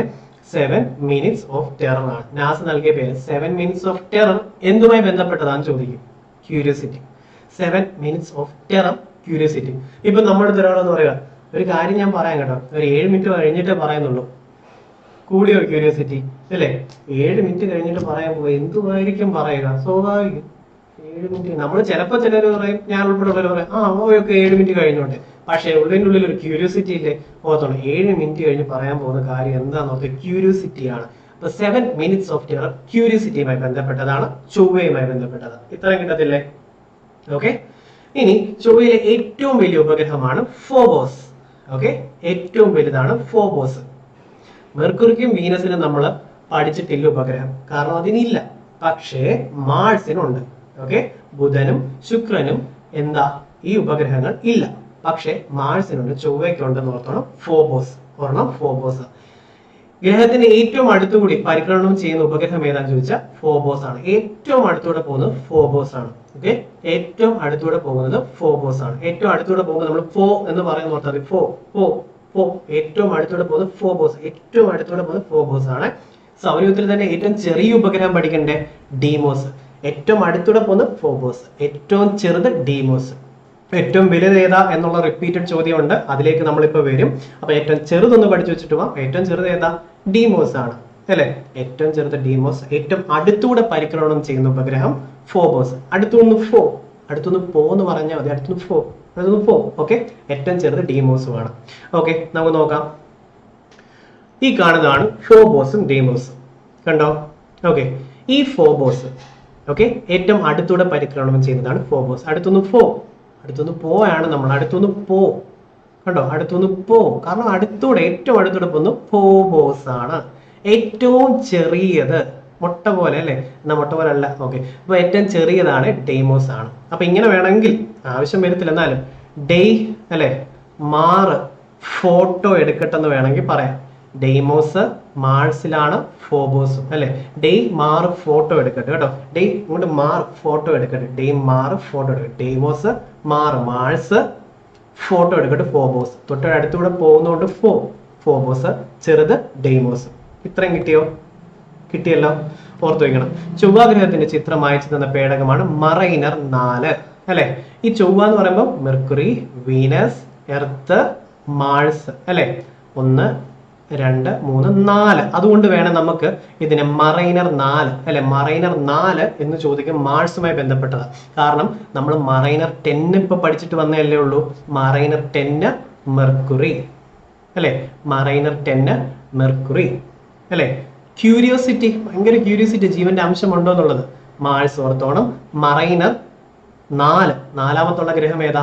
Mars ആണ്, അത് ഓർത്തു വെച്ചോണം. ഓക്കെ, അപ്പൊ മറൈനർ 10 മെർക്കുറി, വിനോറ വീനസ്, വിനോറ വീനസുമായി ബന്ധപ്പെട്ടതാ.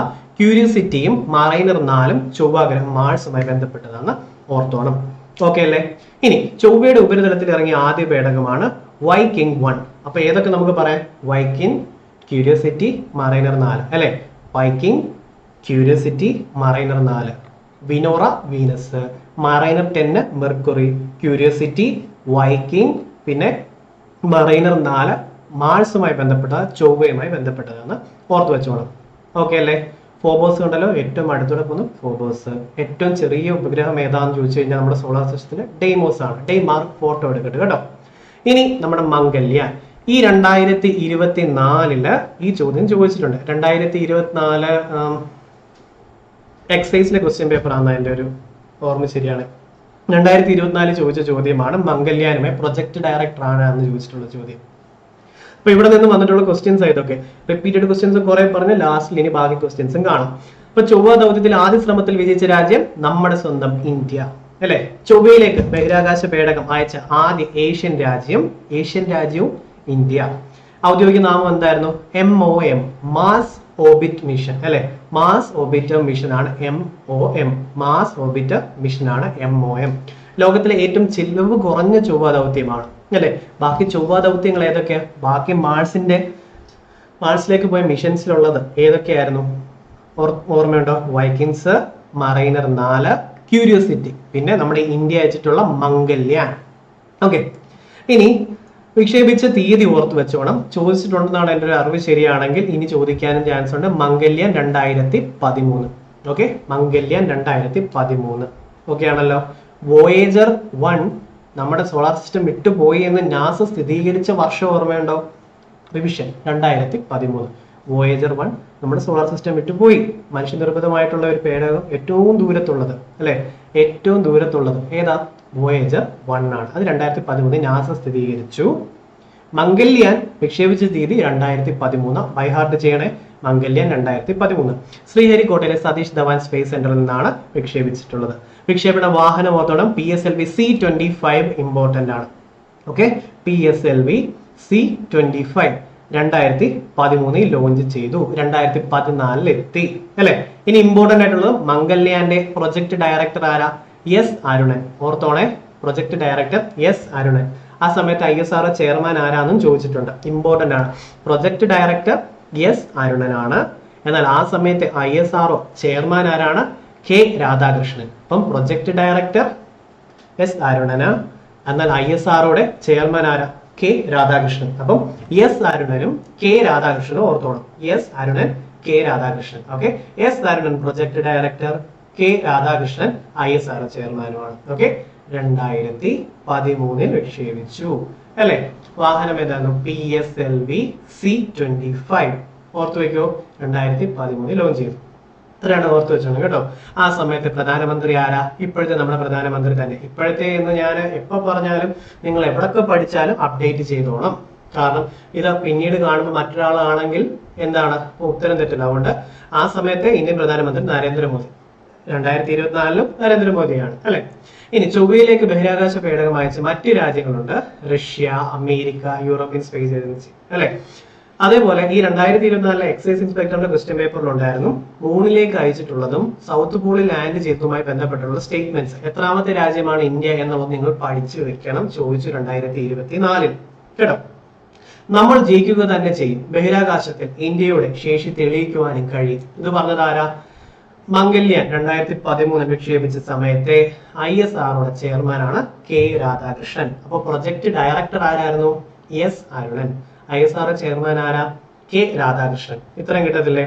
മംഗല്യാൻ ഇന്ത്യയുടെ പ്രഥമ ചൊവ്വ പര്യവേഷണം എന്ന കൃതി എഴുതിയത് ലിജോ ജോർജ് ആണ്. ഓക്കെ, ലിജോ ജോർജ് ആണ്. ഇത് ഓർത്തു വെച്ചോണം. റെഡി? ഇനി നമ്മൾ വ്യാഴത്തിലോട്ട് പോവാം. അപ്പൊ നമ്മൾ മെർക്കുറി, വീനസ്, മാഴ്സും പറഞ്ഞു കഴിഞ്ഞു അല്ലെ. ബുധൻ, ശുക്രനും ചൊവ്വയും പറഞ്ഞു കഴിഞ്ഞിട്ടുണ്ട്. റെഡി? വ്യാഴത്തിലോട്ട് നമ്മൾ പോവുക. ഓക്കെ,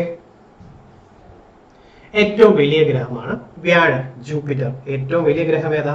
വ്യാഴമാണ്, ജൂപ്പിറ്റർ ആണ്. ഭ്രമണ വേഗത ഏറ്റവും കൂടിയ ഗ്രഹമാണ്.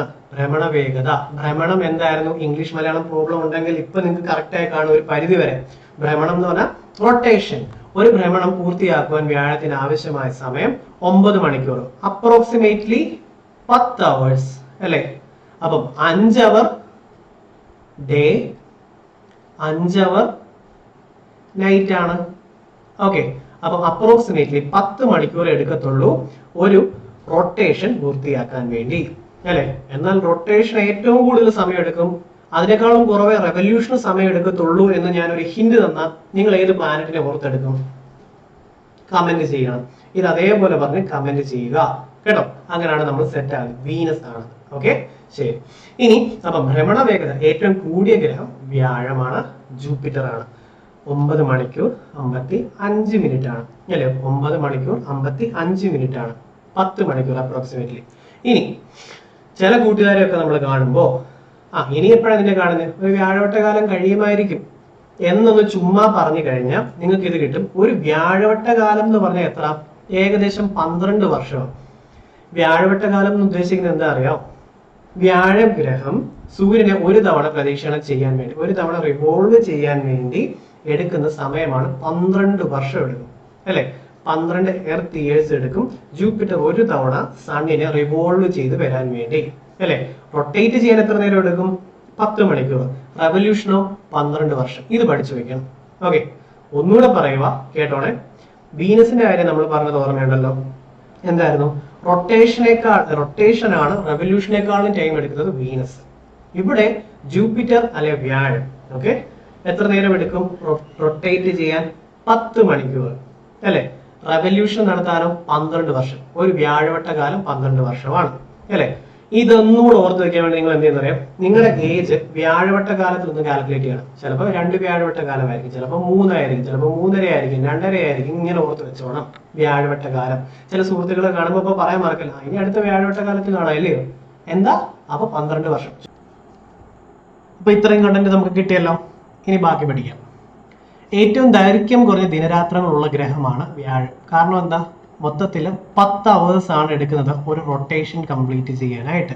അപ്പൊ ഡേ ആണെങ്കിൽ 5 അവറും നൈറ്റ് ആണെങ്കിൽ 5 അവറും. അപ്പൊ ഏറ്റവും ദൈർഘ്യം കുറഞ്ഞ ദിനരാത്രങ്ങളുള്ള ഗ്രഹം വ്യാഴമാണ്, ഓർത്തോണെ. ഇനി വ്യാഴത്തിന് ദിനരാത്രങ്ങളുടെ ദൈർഘ്യം പകൽ 5 മണിക്കൂർ, രാത്രി 5 മണിക്കൂർ അല്ലെ. ഇനി ബൃഹസ്പതി എന്നറിയപ്പെടുന്ന ഗ്രഹവും വ്യാഴമാണ്, ഓർത്തു വെച്ചോളെ. ബൃഹസ്പതി എന്നറിയപ്പെടുന്ന ഗ്രഹം ഏതാ? വ്യാഴം. ബൃഹസ്പതി വ്യാഴമാണ്. ഇനി fluid planet, okay, fluid planet, അതേപോലെ ഗ്യാസ് ജയന്റ് എന്നറിയപ്പെടുന്നത് ഏതാ? വ്യാഴമാണ്. Okay, fluid planet Brihaspati. ഏറ്റവും ശക്തമായ കാന്തിക മണ്ഡലങ്ങളുള്ള ഗ്രഹമാണ് വ്യാഴം. ഏറ്റവും ശക്തമായ ഗ്രാവിറ്റേഷണൽ ഫോഴ്സ് ഉണ്ട് അവിടെ അല്ലെ. അപ്പോൾ തന്നെ എസ്കേപ്പ് വെലോസിറ്റി വളരെ കൂടുതലായിരിക്കും. അപ്പം നമ്മൾ തുടക്കത്തിലേ പറഞ്ഞില്ലായിരുന്നു ഇന്നർ പ്ലാനറ്റ്സും ഔട്ടർ പ്ലാനറ്റ്സും. ഇന്നർ പ്ലാനറ്റ്സിനെയും ഔട്ടർ പ്ലാനറ്റ്സിനെയും വേർതിരിക്കുന്ന ആസ്ട്രോയിഡ് ബെൽറ്റുകളാണ് നമ്മൾ പറഞ്ഞില്ലേ.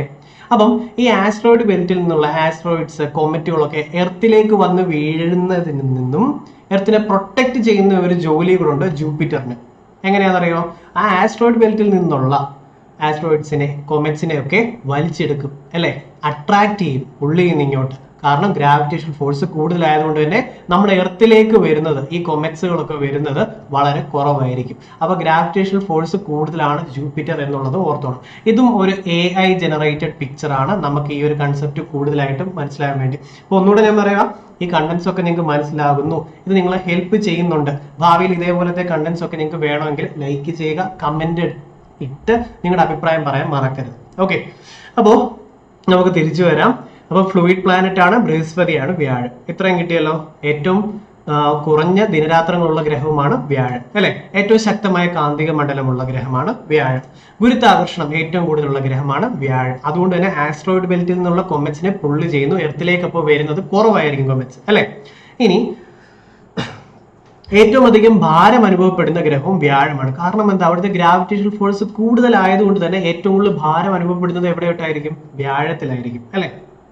പിന്നെ ഏറ്റവും കൂടുതൽ പാലായന പ്രമേയം, എസ്കേപ്പ് വെലോസിറ്റി കൂടുതലുള്ളത്, ഏറ്റവും കൂടുതൽ എസ്കേപ്പ് വെലോസിറ്റി ഉള്ള ഗ്രഹം വ്യാഴമാണ്. 59.5 km/s. അപ്പൊ എർത്തിന്റെ എത്ര ആണെന്നുള്ളതൊന്ന് റീകളക്ട് ചെയ്യണ്ടേ? 11.2 km/s ആണ് എർത്തിന്റെ എസ്കേപ്പ് വെലോസിറ്റി അല്ലെ.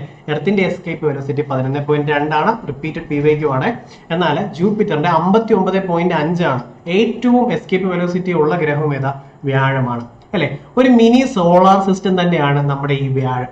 വ്യാഴത്തിനെയും വ്യാഴത്തിന്റെ ഉപഗ്രഹങ്ങളെയും ചേർത്ത് പറയുന്ന ചെറിയ സൗരയൂഥം എന്നാണ്. ഓക്കെ, മിനി സോളാർ സിസ്റ്റം വ്യാഴവുമായി ബന്ധപ്പെട്ട. ബൃഹസ്പതി, വ്യാഴം മറക്കരുത്. ഓക്കെ, മിനി സോളാർ സിസ്റ്റം വ്യാഴവുമായി ബന്ധപ്പെട്ടതാണ്, ജൂപ്പിറ്ററുമായി ബന്ധപ്പെട്ടതാണ്. ഇനി വ്യാഴത്തിൽ ഏറ്റവും കൂടുതൽ കാണപ്പെടുന്ന വാതകം ഏതാ? ഹൈഡ്രജൻ.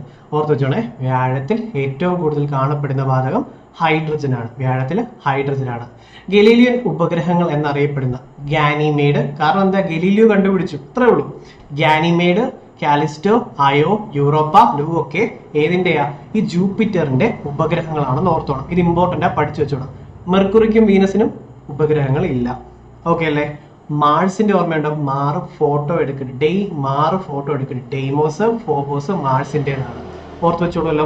ഇനി നമ്മൾ പഠിക്കുന്ന ജൂപ്പിറ്ററിന്റെ ഏതൊക്കെയാ?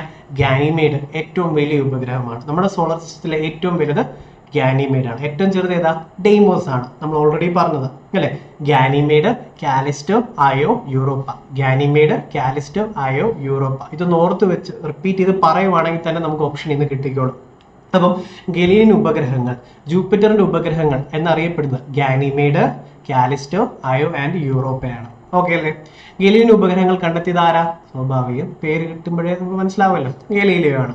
ഏറ്റവും വലിയ ഉപഗ്രഹം ഗാനിമേഡ് ആണ്. നമ്മുടെ സോളാർ സിസ്റ്റത്തിൽ തന്നെ ഏറ്റവും വലിയ ഉപഗ്രഹം ഏതാ? ഗാനിമേഡ് ആണെന്ന് ഓർത്ത് വെച്ചോളാം. ഓക്കെ, ഗാനിമേഡ് ആണ് ഏറ്റവും വലിയ ഉപഗ്രഹം. ഏറ്റവും ചെറുത് ഏതാണെന്ന് നമ്മൾ പറഞ്ഞു, ഒന്നുകൂടെ പറഞ്ഞായിരുന്നു, റീകളക്ട് ചെയ്യാൻ പറ്റുന്നുണ്ടോ അല്ലേ? ഓക്കെ, ഇനി നമ്മൾ ശനിയിലോട്ട് പോവുക. സാറ്റേൺ ആണ് ശനി, ശനിയാഴ്ച, സാറ്റർഡേ. അപ്പം ഇംഗ്ലീഷ് മലയാളം വ്യത്യാസം ഉണ്ടെങ്കിൽ ഒന്ന് ഓർത്തോണം, കാരണം എനിക്ക് പറഞ്ഞപ്പോൾ പോലും ഇടയ്ക്ക് മാറിപ്പോയിട്ടുണ്ട്. സപ്പോസ് ഞാൻ എന്തെങ്കിലും മാറി പറഞ്ഞത് നിങ്ങൾ നോട്ട് ചെയ്തിട്ടുണ്ടെങ്കിൽ കമന്റിൽ അത് തിരുത്തിയിടാൻ മറക്കരുത് കേട്ടോ. അതിന് ഞാൻ എപ്പോഴും അപ്രീഷിയേറ്റ് ചെയ്യുന്നു. ചെറിയ മിസ്റ്റേക്സ് വന്നിട്ടുണ്ടെങ്കിൽ അത് അപ്പോഴേ തിരുത്തി നിങ്ങളുടെ കമന്റിൽ ഇട്ടേക്കണം. ഓക്കെ, ശരി. അപ്പൊ ശനി, ശനിയാഴ്ച, സാറ്റർഡേ. ശനി സാറ്റേൺ ആണ്. ഓക്കെ, ശനി സാറ്റേൺ ആണ്. നിങ്ങൾ സാറ്റേൺ കണ്ടോ അല്ലേ? ഈ വലയം കണ്ടോ? വലയം, റിങ്ങുകൾ അല്ലേ? ഓക്കെ, അപ്പം നമ്മൾ സാറ്റേണും കണ്ടു, റിങ്ങും കണ്ടു.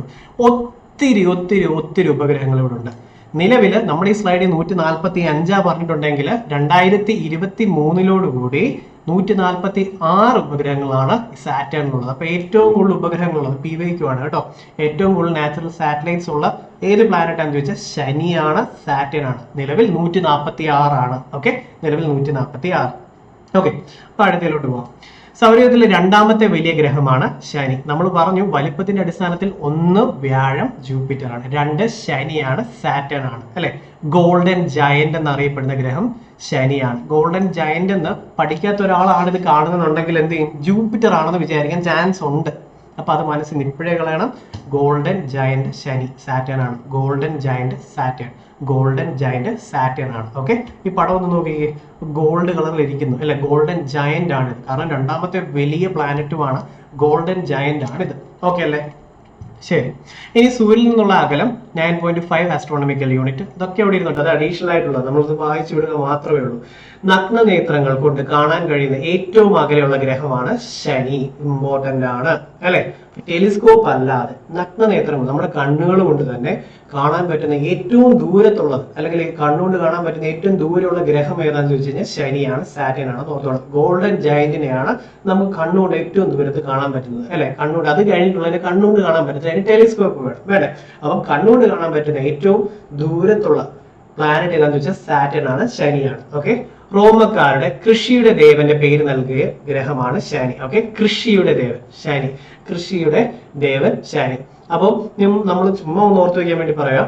ഇപ്പം തിങ്കൾ മുതൽ വെള്ളി വരെയൊക്കെ നമ്മൾ ഭയങ്കര വർക്ക് ലോഡൊക്കെ കഴിഞ്ഞ് ശനിയാഴ്ച കഴിഞ്ഞ് വരുമ്പോൾ കുറച്ച് കൃഷിയോടെ അങ്ങ് ചെയ്യുമെന്ന് ഓർത്തോണം.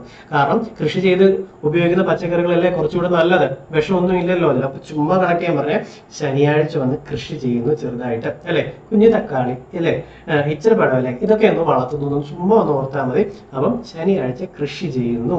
കൃഷിയുടെ ദേവന്റെ പേരാണ് ശനി. ഓക്കെ, അപ്പൊ ഇതുവരെ നമ്മൾ കുറെ പറഞ്ഞല്ലോ. ഏതൊക്കെയായിരുന്നു ഓർമ്മയുണ്ടോ? മെസ്സഞ്ചർ ആയിട്ടുള്ളത് ആരായിരുന്നു? മെർക്കുറി ആയിരുന്നു അല്ലെ. Messenger mercury. പിന്നെ പ്രണയത്തിൽ വീണു അല്ലെ, വസന്തകാലം പ്രണയദേവത വീനസ് ആയിരുന്നു. എത്ര ഓർത്തോളല്ലോ. പിന്നെ ചുവന്ന് കിടക്കുന്ന ഗ്രഹമില്ലേ, റെഡ് കളറിലേത്? ചുവന്ന ഭൂമി യുദ്ധത്തിലുള്ള ഭൂമിയാണ്. അപ്പൊ യുദ്ധദേവൻ മാഴ്സുമാണ്. ഇത്ര ഓർത്തു വെക്കാൻ പറ്റുമോ അല്ലേ? അപ്പം ഇനി റോമക്കാരുടെ കൃഷിയുടെ കൃഷി ശനിയാഴ്ചയാണ്. കൃഷി ശനിയാഴ്ചയാണ് ചെയ്യുന്നത്. ചുമ്മാ ഒന്ന് ഓർത്ത് വെച്ചാൽ മതി. അപ്പൊ കൃഷിയുടെ ദേവന്റെ പേര് നൽകപ്പെട്ടത് ഏത് ഗ്രഹമാണ്? ശനിയാണ്, സാറ്റേൺ ആണ്. ഏറ്റവും അധികം ഹൈഡ്രജൻ സമ്പുഷ്ടമായിട്ടുള്ള ഗ്രഹം ശനി. Okay, ready. ശനിയുടെ പാലായന പ്രവേഗം 35. എസ്കേപ്പ് വെലോസിറ്റി ഏറ്റവും കൂടുതൽ ഏതായിരുന്നു? ഓർമ്മയുണ്ടോ? 59 km/s ആയിരുന്നു ജൂപ്പിറ്ററിന്റെ. എർത്തിന്റെ ചോദിച്ചാൽ നമ്മൾ എത്ര പറയാം? 11.2 km/s ഓർത്തു വെക്കണേ. എത്ര സെറ്റ് അല്ലേ? ഗോൾഡൻ ജയന്റ് സാറ്റേൺ ആണെന്ന് ഓർത്തോണം, ശനിയാണ്. അപ്പൊ സാന്ദ്രത ഏറ്റവും കുറഞ്ഞ ഗ്രഹമാണ് ശനി. ഓക്കെ, സാന്ദ്രത ഏറ്റവും കുറഞ്ഞ ഗ്രഹമാണ് ശനി. റെഡി അല്ലേ? ഇനി ജലത്തിന്റെ സാന്ദ്രതയെക്കാളും കുറഞ്ഞ സാന്ദ്രതയുള്ള ഗ്രഹമാണ് ശനി. ഇത് ഓർത്തു വെച്ചോണം. വെള്ളത്തിന്റെ ഡെൻസിറ്റിയെക്കാളും കുറവ് ഡെൻസിറ്റി ഉള്ള ഗ്രഹം ഏതാ? ശനിയാണ്.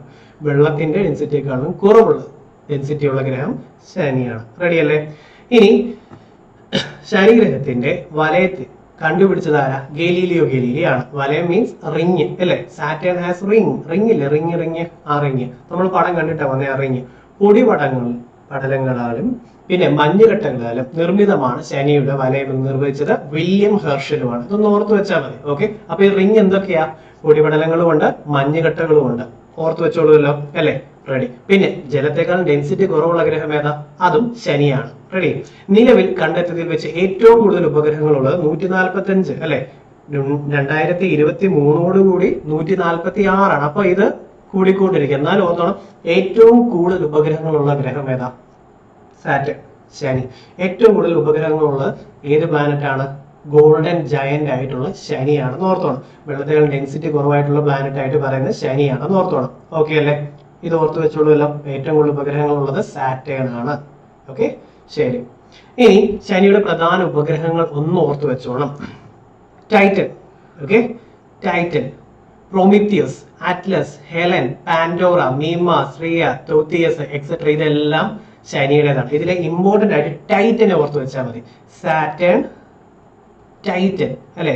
ഇനി ട്രൈറ്റൻ വരുമ്പോൾ കൺഫ്യൂഷൻ ആവരുത്. അത് വരുമ്പോൾ ഞാൻ റിവൈസ് ചെയ്ത് തരാം. സാറ്റേണിന്റേതാണ് Titan. Saturn, Titan, Saturn, Titan. Okay, സാറ്റേണിന്റേതാണ് ടൈറ്റൻ, പ്രൊമിത്തിയസ്, അറ്റ്ലസ്, ഹെലൻ. അപ്പം യൂറോപ്പ, ഗാനിമേഡ്, കാലിസ്റ്റ ഒക്കെ ഓർമ്മയുണ്ടോ? ജൂപ്പിറ്ററിന്റെ. ഫോബോസും ഡെയ്മോസും മാർസിന്റേത് അല്ലെ? സാറ്റേണിന്റേതാണെങ്കിൽ ഏതൊക്കെയാ? Titan, Prometheus, Atlas, Helene, Pandora. ഇതിലെ സാറ്റേൺ, ടൈറ്റൻ ഇമ്പോർട്ടന്റ് ആണ്, ഓർത്ത് വെച്ചോണം അല്ലെ? 146 സാറ്റലൈറ്റ്സ് ഉണ്ട്, നാച്ചുറൽ സാറ്റലൈറ്റ്സ് ഉണ്ട്. അപ്പൊ അതെല്ലാം പഠിക്കാൻ പറ്റത്തില്ല. പ്രധാനപ്പെട്ട ആളാണ് ഇതിൽ ടൈറ്റൻ. സാറ്റേണിന്റെ ടൈറ്റൻ ആണെന്ന് ഓർത്ത് വെച്ചോണം. റെഡി അല്ലേ? ഇനി നമ്മൾ യുറാനസിലോട്ട് പോവുക. ഓക്കെ, യുറാനസ് കണ്ടോ? ആദ്യമേ കളർ ഒന്ന് നോക്കിക്കേ. ബ്ലൂ തോന്നുന്നു അല്ലെ? ഗ്രീനിഷ് ബ്ലൂ ആണ്. ഗ്രീനിഷ് ബ്ലൂ, ഇത് ഓർത്ത് വെച്ചോണം, അത് ഇമ്പോർട്ടന്റ് ആണ്. ഗ്രീനിഷ് ബ്ലൂ ആണ് Uranus. Greenish blue. Okay, already നമുക്ക് ഇത് കണ്ടപ്പോൾ എന്ത് തോന്നുന്നു? കിടന്നു അല്ലെ? കിടന്നുരുളുക അല്ലെ? കിടക്കുന്ന പ്ലാനറ്റ്, ഉരുളുന്ന പ്ലാനറ്റ് എന്നറിയപ്പെടുന്നത് ഏതാ? സാറ്റേൺ ആണ്. ഓർത്ത് വെക്കോ, കിടക്കുന്നതും ഉരുളുന്നതും. അപ്പൊ കിടന്നുരുളുന്ന പ്ലാനറ്റ് ആണ് ഈ കാണപ്പെടുന്ന, സോറി സാറ്റേൺ എന്ന് പറഞ്ഞില്ല, യുറാനസ്. Okay, Uranus. ഈ റിങ് കണ്ടപ്പോഴേ ഒന്ന് ചെറുതായിട്ടൊന്ന് കൺഫ്യൂസ് ആയി. അപ്പം നിങ്ങൾക്ക് ഇത് ക്ലിയർ ആയിട്ട് കിട്ടിയല്ലോ. അപ്പൊ ഞാൻ ഇങ്ങനെ എന്തെങ്കിലും തെറ്റി പറഞ്ഞിട്ടുണ്ടെങ്കിൽ, നിങ്ങൾ കണ്ടിട്ടുണ്ടെങ്കിൽ അത് തിരുത്തിയിട്ടുമില്ലെങ്കിൽ കമന്റിൽ പറയാൻ മറക്കല്ല കേട്ടോ. ഓക്കെ, അപ്പം ഇവിടെ പറഞ്ഞിരിക്കുന്നത് എന്താ? കിടക്കുന്ന പ്ലാനറ്റ്, ഉരുളുന്ന പ്ലാനറ്റ് യുറാനസ് ആണ് അല്ലെ? കിടന്നുരുളുന്ന പ്ലാനറ്റ് ആണ് ഈ യുറാനസ്. ഇഷ്ടപ്പെട്ടോ? ഗ്രീനിഷ് ബ്ലൂ ആണ്. ആ കളറിന്റെ കാരണം കൊണ്ട് അത് നമ്മൾ പഠിക്കണം. ഒന്നാമത്, യുറാനസ് അരുണൻ എന്ന പേരിൽ അറിയപ്പെടുന്ന ഗ്രഹമാണ്. യുറാനസ് അരുണൻ എന്ന പേരിൽ അറിയപ്പെടുന്ന ഗ്രഹം. ഓക്കെ, അരുണൻ എന്ന പേരിൽ അറിയപ്പെടുന്ന ഗ്രഹമാണ് യുറാനസ്. ഇനി അരുണൻ വരും, അപ്പൊ നമുക്കിത് റിവൈസ് ചെയ്യാം. അരുണൻ യുറാനസ് ആണ്. ഓക്കെ, യുറാനസ് കണ്ടെത്തിയത് ആരാ? വില്യം ഹെർഷൽ ആണ്. ഈ വില്യം ഹെർഷലിനെ ഓർമ്മയുണ്ടോ? നമ്മുടെ സാറ്റേണിന്റെ റിംഗ് ഇല്ലേ, വലയങ്ങള്, അത് പൊടിപടലങ്ങളാലും മഞ്ഞുകട്ടകളാലും നിർമ്മിതമാണ് എന്ന് പറഞ്ഞ ആളാണ് വില്യം ഹെർഷൽ. അപ്പൊ ഇദ്ദേഹമാണ് യുറാനസിനെ കണ്ടെത്തിയത്. ടെലിസ്കോപ്പിലൂടെ കണ്ടെത്തപ്പെട്ട ആദ്യത്തെ ഗ്രഹമാണ് അല്ലെ? ടെലിസ്കോപ്പിലൂടെ ആദ്യമായി കണ്ടെത്തിയത് ഏതിനെയാണ്? യുറാനസിനെയാണ്. ഓക്കെ അല്ലേ? അപ്പോ ഇത് പറയുമ്പോൾ വേറൊരു ചോദ്യം വരുന്നില്ലേ? ഇതിന് തൊട്ട് മുന്നേ ഉള്ള പ്ലാനറ്റ് ഇല്ലേ, ശനി, സാറ്റേൺ. ആ സാറ്റേണിന്റെ കാര്യം നമ്മൾ എന്താ പറഞ്ഞത്? നഗ്നനേത്രങ്ങളാൽ കാണാൻ പറ്റുന്ന ഏറ്റവും ദൂരെയുള്ള ഗ്രഹമാണ് സാറ്റേൺ. അത് കഴിഞ്ഞുള്ളതൊന്നും നമുക്ക് കണ്ണുകൊണ്ട് കാണാൻ പറ്റത്തില്ല, ടെലിസ്കോപ്പ് വേണം. അപ്പൊ ടെലിസ്കോപ്പിലൂടെ കണ്ടെത്തിയത് സാറ്റേൺ കഴിഞ്ഞിട്ട് തൊട്ടടുത്തുള്ള ഗ്രഹമായിട്ടുള്ള യുറാനസ് ആണ്. ഓക്കെ, കണ്ണുകൊണ്ട് കാണാൻ പറ്റിയ ഏറ്റവും ദൂരെയുള്ള ഗ്രഹം ഏതാ? സാറ്റേൺ. റെഡി? അത് ടെലിസ്കോപ്പിലൂടെ ആദ്യം കണ്ടെത്തിയ ഗ്രഹം ഏതാണ്? യുറാനസ് ആണ് അല്ലെ? അരുണനാണ്. ടെലിസ്കോപ്പിലൂടെ കണ്ടെത്തിയത് അരുണനെയാണെന്ന് ഓർത്ത് വെച്ചോളൂ. കിടന്നുരുളുന്ന പ്ലാനറ്റ് അല്ലെ? ഓക്കെ, അപ്പൊ നമുക്ക് നോക്കാം. പച്ചഗ്രഹം എന്നറിയപ്പെടുന്നു അല്ലെ? പച്ചഗ്രഹം സംഭവം എന്താ? ഗ്രീനിഷ് ബ്ലൂ ആണ് അല്ലെ? ഗ്രീനിഷ് ബ്ലൂ ആണ് കളർ. നമ്മൾ ആ ബ്ലൂ കണ്ടിട്ട് ഇതിൽ എങ്ങനെ ഗ്രീനിഷ് എന്ന് പറഞ്ഞാൽ ഗ്രീനിഷ് ബ്ലൂ എന്താ അല്ലേ കളർ? ഓക്കെ, പച്ചഗ്രഹം എന്ന് അറിയപ്പെടുന്നത് യുറാനസ് ആണ്, അരുണനാണ്. ഓക്കെ, പച്ചഗ്രഹം യുറാനസ് ആണ്. യുറാനസിന്റെ പച്ച നിറത്തിന് കാരണം എന്താ? മീത്തേൻ അല്ലെ? പച്ച നിറത്തിന് കാരണം മീത്തേൻ ആണെന്ന് ഓർത്തോണം. അപ്പൊ അതൊരു ജീവിയാണല്ലോ. നമ്മൾ യുറാനസ് കണ്ടു, ഗ്രീനിഷ് ബ്ലൂ ആണ്. ഗ്രീനിന് കാരണം മീത്തേൻ ആണ് അല്ലെ? ഗ്രീനിന് കാരണം മീത്തേൻ ആണ്. പച്ചഗ്രഹം എന്ന് അറിയപ്പെടും. യുറാനസിൽ അടങ്ങിയിരിക്കുന്ന വിഷവാതകമാണ് ഈ മീത്തേൻ എന്ന് ഓർത്തു വെച്ചോണം. ഓക്കെ അല്ലേ? ഇതിലെ ഭ്രമണകാലം, പരിക്രമണകാലം ഒന്നും അത്രയ്ക്ക് ഓർത്തു വെക്കേണ്ട കാര്യമില്ല. ഓക്കെ, ശരി, നമുക്ക് നോക്കാം. ഉരുളുന്ന ഗ്രഹം കണ്ടോ? Rolling planet. നമ്മൾ ആ പടം കണ്ടില്ലായിരുന്നോ അല്ലെ? അപ്പം ഇതിന് റിംഗ് ഉണ്ട്, അതുകൊണ്ട് ഓർത്ത് വെച്ചോണം സാറ്റേൺ അല്ല, ഇത് യുറാനസ് ആണ്, അരുണനാണ്. യുറാനസ് ആണ്, അരുണനാണ് അല്ലെ. ഇതിൻ്റെ അകത്ത് എന്താ ഉള്ളത്? മീത്തേൻ ആണ് ഉള്ളത്. ഓക്കെ, മീത്തേൻ ആണ് ഉള്ളത്. അതാണ് ഗ്രീൻ കളറിന് കാരണം അല്ലെ. ഇത് ഈ ബ്ലൂ എന്ന് പറയല്ലേ ഗ്രീനിഷ് ബ്ലൂ ആണ്. സംഭവം മനസ്സിലായോ? ഗ്രീനിഷ് ബ്ലൂ ആണ്. അതിനാൽ എടുത്തു പറയുന്നത് യുറാനസ്, അരുണനാണ് ഈ ഗ്രീനിഷ് ബ്ലൂ കളറിലെ പ്ലാനറ്റ്. ഓക്കെ, മീത്തേൻ ആണ് അവിടെ ഉള്ള ഗ്യാസ്. കിടക്കുന്ന ഗ്രഹം അല്ലെ, ലൈങ് പ്ലാനറ്റ്, റോളിംഗ് പ്ലാനറ്റ് എന്ന് പറയുന്നത് യുറാനസ് ആണ്, അരുണനാണെന്ന് ഓർത്ത് വെച്ചോണം. മീത്തേൻ ആണ് ഉള്ളത്. ഇത്രയും കിട്ടിയല്ലോ അല്ലെ. ഓക്കെ, ഇനി നമ്മൾ നെപ്റ്റ്യൂണിലോട്ട് പോകുക. നെപ്റ്റ്യൂണിലോട്ട് പോയാലോ? സൂര്യൻ നമ്മുടെ സോളാർ സിസ്റ്റത്തിലെ ഏറ്റവും ലാസ്റ്റ് പ്ലാനറ്റ് ആണ് നെപ്റ്റ്യൂൺ. പ്ലൂട്ടോ ഇല്ല ഇപ്പം, അതുകൊണ്ട് പ്ലൂട്ടോ ഇല്ല, നല്ല ഒഴിവാക്കി. ഗ്രഹത്തിൽ നിന്നും എന്താ ഡ്വാർഫ് പ്ലാനറ്റിൽ നിന്ന് ഡ്വാർഫ് പ്ലാനറ്റ് ആയിട്ട് തരം താഴ്ത്തിയിട്ടുണ്ട് പ്ലൂട്ടോയെ. അപ്പം അവസാനത്തെ പ്ലാനറ്റ് ഏതാ? നമ്മുടെ സോളാർ സിസ്റ്റത്തിലെ നെപ്റ്റ്യൂൺ ആണ്. ഓക്കെ, നെപ്റ്റ്യൂൺ ആണ്. ഇത് ഫുൾ ബ്ലൂ കളർ അല്ലേ? ഇത് പ്രോപ്പർ ബ്ലൂ ആട്ടോ. ഇച്ചിരി ഗ്രീനിഷ് ബ്ലൂ, അത് യുറാനസ്, അരുണനായിരുന്നു. ഈ നെപ്റ്റ്യൂൺ വരുണനാണ്. ഓക്കെ, സമുദ്രത്തിന്റെ ദേവനായ വരുണൻ എന്ന പേരിൽ അറിയപ്പെടുന്നു. വരുണൻ. ഓക്കെ, അപ്പൊ Varunan, Neptune. Okay, Varunan Neptune ആണ്. Okay, Varunan Neptune. അരുണനോ? യുറാനസ് അല്ലെ. യുറാനസ് ആണ്. അരുണൻ യുറാനസും വരുണൻ നെപ്റ്റ്യൂണും. സമുദ്രത്തിന്റെ കളറായിട്ടുള്ള ബ്ലൂ ആണ് അതിന് അല്ലെ. അപ്പൊ ഓർത്താൽ മതി, ഏറ്റവും ലാസ്റ്റ് ആയിട്ടുള്ള ഈ നെപ്റ്റ്യൂണ് സമുദ്രത്തിന്റെ ദേവനായിട്ടുള്ള വരുണൻ എന്ന പേരിൽ അറിയപ്പെടും. നെപ്റ്റ്യൂൺ. അപ്പം അരുണൻ യുറാനസും വരുണൻ നെപ്റ്റ്യൂണുമാണ്. ഓക്കെ, വരുണൻ നെപ്റ്റ്യൂണുമാണ്. റെഡി അല്ലെ? നെപ്റ്റ്യൂണിനെ കണ്ടെത്തിയ വാന നിരീക്ഷകൻ ആരാണ്? ജോൺ ഗാലിയാണ്. സൂര്യനിൽ നിന്നും ഏറ്റവും അകലെയുള്ള ഗ്രഹമാണ് ഈ നെപ്റ്റ്യൂണ് അല്ലെ. വരുണനാണ്. നെപ്റ്റ്യൂൺ, വരുണൻ. സമുദ്രത്തിന്റെ ദേവൻ വരുണൻ. ഒന്നുകൂടെ പറയാം, മെസ്സഞ്ചർ ആരായിരുന്നു? മെർക്കുറി ആയിരുന്നു അല്ലെ. പിന്നെ പ്രണയത്തെ വീണു. അപ്പൊ പ്രണയദേവതയുടെയും വസന്തദേവതയുടെയും പേരുള്ള വീനസ് ആയിരുന്നു. യുദ്ധദേവന്റെ പേരുള്ളത് മാഴ്സ് ആയിരുന്നു. ഇത്ര ഓർത്തു വെക്കത്തില്ലേ? ഇത്രയും മറക്കരുത്. റെഡി? പിന്നെ നമ്മൾ പറഞ്ഞ കൃഷി സാറ്റർഡേ ചെയ്യും. സാറ്റേൺ ആണ്. ശനിയാഴ്ച കൃഷി ചെയ്യുന്ന കൃഷിദേവന്റെ പേര് അല്ലെ. അത് സാറ്റേൺ ഓർത്ത് വെച്ചോളൂ. ഇവിടെ സമുദ്രദേവനാണ് വരുണൻ. അരുണനാണെങ്കിൽ യുറാനസുമാണ്. ഓക്കെ അല്ലേ? ശരി. ഇനി നീല നിറത്തിൽ കാണപ്പെടുന്ന ഗ്രഹമാണ് നെപ്റ്റ്യൂൺ. കാരണം സമുദ്രത്തിന്റെ കളർ നീലയാണെന്ന് കണക്ട് ചെയ്ത് കഴിഞ്ഞാൽ ഇത് കിട്ടും. നീല നിറത്തിൽ കാണപ്പെടുന്ന ഗ്രഹം ഏതാ? നെപ്റ്റ്യൂൺ ആണ്. ഏറ്റവും കൂടുതൽ സമയമെടുത്ത് പരിക്രമണം, ഏറ്റവും കൂടുതൽ സമയമെടുത്ത് റെവല്യൂഷൻ പൂർത്തിയാക്കുന്ന ഗ്രഹമാണ് നെപ്റ്റ്യൂണ്. ഓക്കെ ആണോ? നെപ്റ്റ്യൂൺ ആണ്. റെഡി? ശരി. അപ്പം ഏറ്റവും കൂടുതൽ സമയമെടുത്ത് പരിക്രമണം പൂർത്തിയാക്കുന്ന ഗ്രഹമാണ് നെപ്റ്റ്യൂണ്. അപ്പം ഇതിൽ അഡീഷണൽ ആയിട്ട് തന്നിരിക്കുന്ന ഒന്നും നിങ്ങൾ നോക്കണ്ട, പ്രധാനപ്പെട്ടത് മാത്രം ഞാൻ പറയാം, അത് നോക്കിയാൽ മതി. ഓക്കെ, ഇനി നെപ്റ്റ്യൂണിന്റെ ഉപഗ്രഹങ്ങൾ ഏറ്റവും വലുതാണ് ട്രൈറ്റൺ. കണ്ടോ? അപ്പം ടൈറ്റനുമായിട്ട് നമുക്കൊരു കൺഫ്യൂഷൻ വരാൻ ചാൻസ് ഇല്ലേ? ടൈറ്റൻ ഏതിന്റെ ആയിരുന്നു? സാറ്റേൺ ആണ്, ശനിയുടെയാണ്. എന്നാൽ ട്രൈറ്റൺ ഏതിന്റെ വരുന്നത്? നെപ്റ്റ്യൂൺ ആണ് അല്ലെ. നെപ്റ്റ്യൂണിന്റെ ആണെന്ന് ഓർത്തോണം. ടൈറ്റൻ, സാറ്റേൺ, ടൈറ്റൻ, സാറ്റേൺ അല്ലെ. ടൈറ്റൻ, സാറ്റേൺ ഓർമ്മയുണ്ടല്ലോ. ടൈറ്റൺ, പ്രോമിത്തിയസ് ഒക്കെ ഏതിന്റെ ആയിരുന്നു? സാറ്റേണിന്റേതാണ്. എന്നാൽ ട്രൈറ്റൺ ആണെങ്കിൽ നെപ്റ്റ്യൂൺ. ട്യൂൺ ചെയ്യാൻ ട്രൈ ചെയ്യും. ഇത് കണക്ട് ചെയ്യാൻ പറ്റത്തില്ല. അപ്പം ഓക്കെ, ഒരു കാര്യം, നമ്മൾ ടി വി ഒക്കെ പണ്ട് ട്യൂൺ ചെയ്യുക അല്ലെ, റേഡിയോ ട്യൂൺ ചെയ്യുന്നത്. അപ്പൊ ട്യൂൺ ചെയ്യാൻ വേണ്ടി ഒന്ന് ട്രൈ ചെയ്തേ എന്ന് ഓർത്താൽ മതി. നെപ്റ്റ്യൂൺ, ട്രൈറ്റൺ കേട്ടോ. കാരണം ടൈറ്റൻ, സാറ്റേൺ ആയതുകൊണ്ട് ഇത് തിരിഞ്ഞു പോയിരിക്കും. ഇത് ഹെൽപ്ഫുൾ ആകും നിങ്ങൾക്ക്. ട്യൂൺ ചെയ്യാനൊന്ന് ട്രൈ ചെയ്തേ. ട്യൂൺ ചെയ്യാൻ വേണ്ടി ഒന്ന് ട്രൈ ചെയ്തേ കേട്ടോ. അപ്പം വരുണൻ ഒന്ന് ട്യൂൺ ചെയ്യാൻ ട്രൈ ചെയ്തേ. വരുണൻ നെപ്റ്റ്യൂൺ ആണ് അല്ലെ. അരുണൻ യുറാനസുമാണ്. ഓക്കെ, അരുണൻ യുറാനസ്, പിന്നെ വരുണനാണെങ്കിൽ നെപ്റ്റ്യൂണുമാണ്. റെഡി? ഇനി ട്യൂൺ ചെയ്യാൻ വേണ്ടി ട്രൈ ചെയ്യുന്നുള്ളത് ഓർത്തോണം. Triton, Neptune. ടൈറ്റൻ ആണെങ്കിൽ സാറ്റേൺ. ഓക്കെ അല്ലേ? ഇത്ര ഓർത്ത് വെച്ചോളൂല്ലോ അല്ലെ. ഇനി എതിർ ദിശയിൽ പരിക്രമണം ചെയ്യുന്ന ഏക ഉപഗ്രഹമാണ് അല്ലെ. അപ്പോൾ എതിർ ദിശയിൽ പരിക്രമണം ചെയ്യുന്ന ഉപഗ്രഹമാണ്. റെഡി ആണല്ലോ? ഇത്ര സംഭവങ്ങൾ കിട്ടിയില്ലേ? ഇനി ജസ്റ്റ് ഓരോന്നും പറഞ്ഞ് നമ്മൾ പോവുക. ബാക്കി ഇരിക്കുന്ന അഡീഷണൽ ഒന്നും വായിച്ചു നോക്കണ്ട നിങ്ങൾ. മെർക്കുറി നമ്മൾ പറഞ്ഞായിരുന്നു എന്തൊക്കെയാ? മെർക്കുറിക്ക് അറ്റ്മോസ്ഫിയർ ഇല്ല, അതേപോലെ ഉപഗ്രഹങ്ങൾ ഇല്ല, ഏറ്റവും അടുത്തുള്ളതാണ്, ഏറ്റവും പെട്ടെന്ന് റെവല്യൂഷൻ ചെയ്ത് തീർക്കുന്നതാണ് മെർക്കുറി. ഇത്ര സംഭവങ്ങൾ ഓർമ്മയുണ്ടല്ലോ. മെസ്സഞ്ചർ ആണ്. അതേപോലെ വേറെ പേരുകൾ ഓർമ്മയുണ്ടല്ലോ അല്ലേ? അപ്പം പ്രഭാതത്തിലും പ്രദോഷത്തിലും അറിയപ്പെടുന്ന പേരുകൾ നിങ്ങൾ കമന്റ് ചെയ്യണം. Okay, ready? അടുത്തത് വീനസിന്റെ നമ്മൾ പറഞ്ഞ വീണു പോയി, പ്രണയദേവത, പിന്നെ വസന്ത ദേവതകൾ. ഇത്രയും പേരിലുണ്ട് വീനസിന്. ഇതിന് അറ്റ്മോസ്ഫിയർ ഇല്ല. അതേപോലെ ഇത് ഓർത്തു വെച്ചോണം. സോറി, അറ്റ്മോസ്ഫിയർ ഉണ്ട്. ഓർത്തു വെക്കേണ്ട ഒരു കാര്യം പ്രധാനപ്പെട്ടത് എന്താ? ഇതിനും സാറ്റലൈറ്റ് ഇല്ല എന്നുള്ളത് ഓർത്തു വെച്ചോണം. ഇത്ര ഓർത്തു വെക്കുവോ? ഇല്ലേ? ഓക്കെ. അതേപോലെ എർത്തിന്റെ ട്വിൻ ആയിട്ട് പറയുന്നുണ്ട് അല്ലെ, എർത്തിന്റെ ട്വിൻ ആയിട്ട് പറയുന്നത് വീനസിനെയാണ്. ഈ വീനസ് എന്തായിരുന്നു, റെവല്യൂഷനേക്കാളും കൂടുതൽ റൊട്ടേഷൻ ആണ് ടൈം എടുത്തിട്ടുള്ളത് വീനസ്. റെഡി? ഹോട്ടസ്റ്റ് പ്ലാനറ്റുമാണ് വീനസ്. ഇനി നമ്മൾ എർത്ത് പറഞ്ഞു, അത് നമ്മുടെ പ്ലാനറ്റ് പോട്ടെ. ഇനി അടുത്തത് മാർസ്. മാർസ് കണ്ടോ ചുവന്ന് കിടക്കുന്നത്, അപ്പൊ ഭൂമിയാണ് ചുവന്ന് കിടക്കുന്നത്. യുദ്ധദേവന്റെ പേര് മാർസ് ആണ്. ഓർത്ത് വെച്ചോളൂല്ലോ. ഇവിടുത്തെ ഇതിന്റെ സാറ്റലൈറ്റ്സ് ഓർമ്മയുണ്ട്, മാർ ഫോട്ടോ എടുക്കട്ടെ, മാർ ഫോട്ടോ എടുക്കട്ടെ അല്ലെ, ഡെയ്മോസ് ഫോബോസ്. ഏറ്റവും അടുത്തൂടെ റെവല്യൂഷൻ നടത്തുന്നതാണ് ഫോബോസ് അല്ലെ. ദൂരെ അടുത്തു എന്നാണ് പറയുന്നത് ഫോ. പിന്നെ ഏറ്റവും ചെറുതാണ് ഡെയ്മോസ്.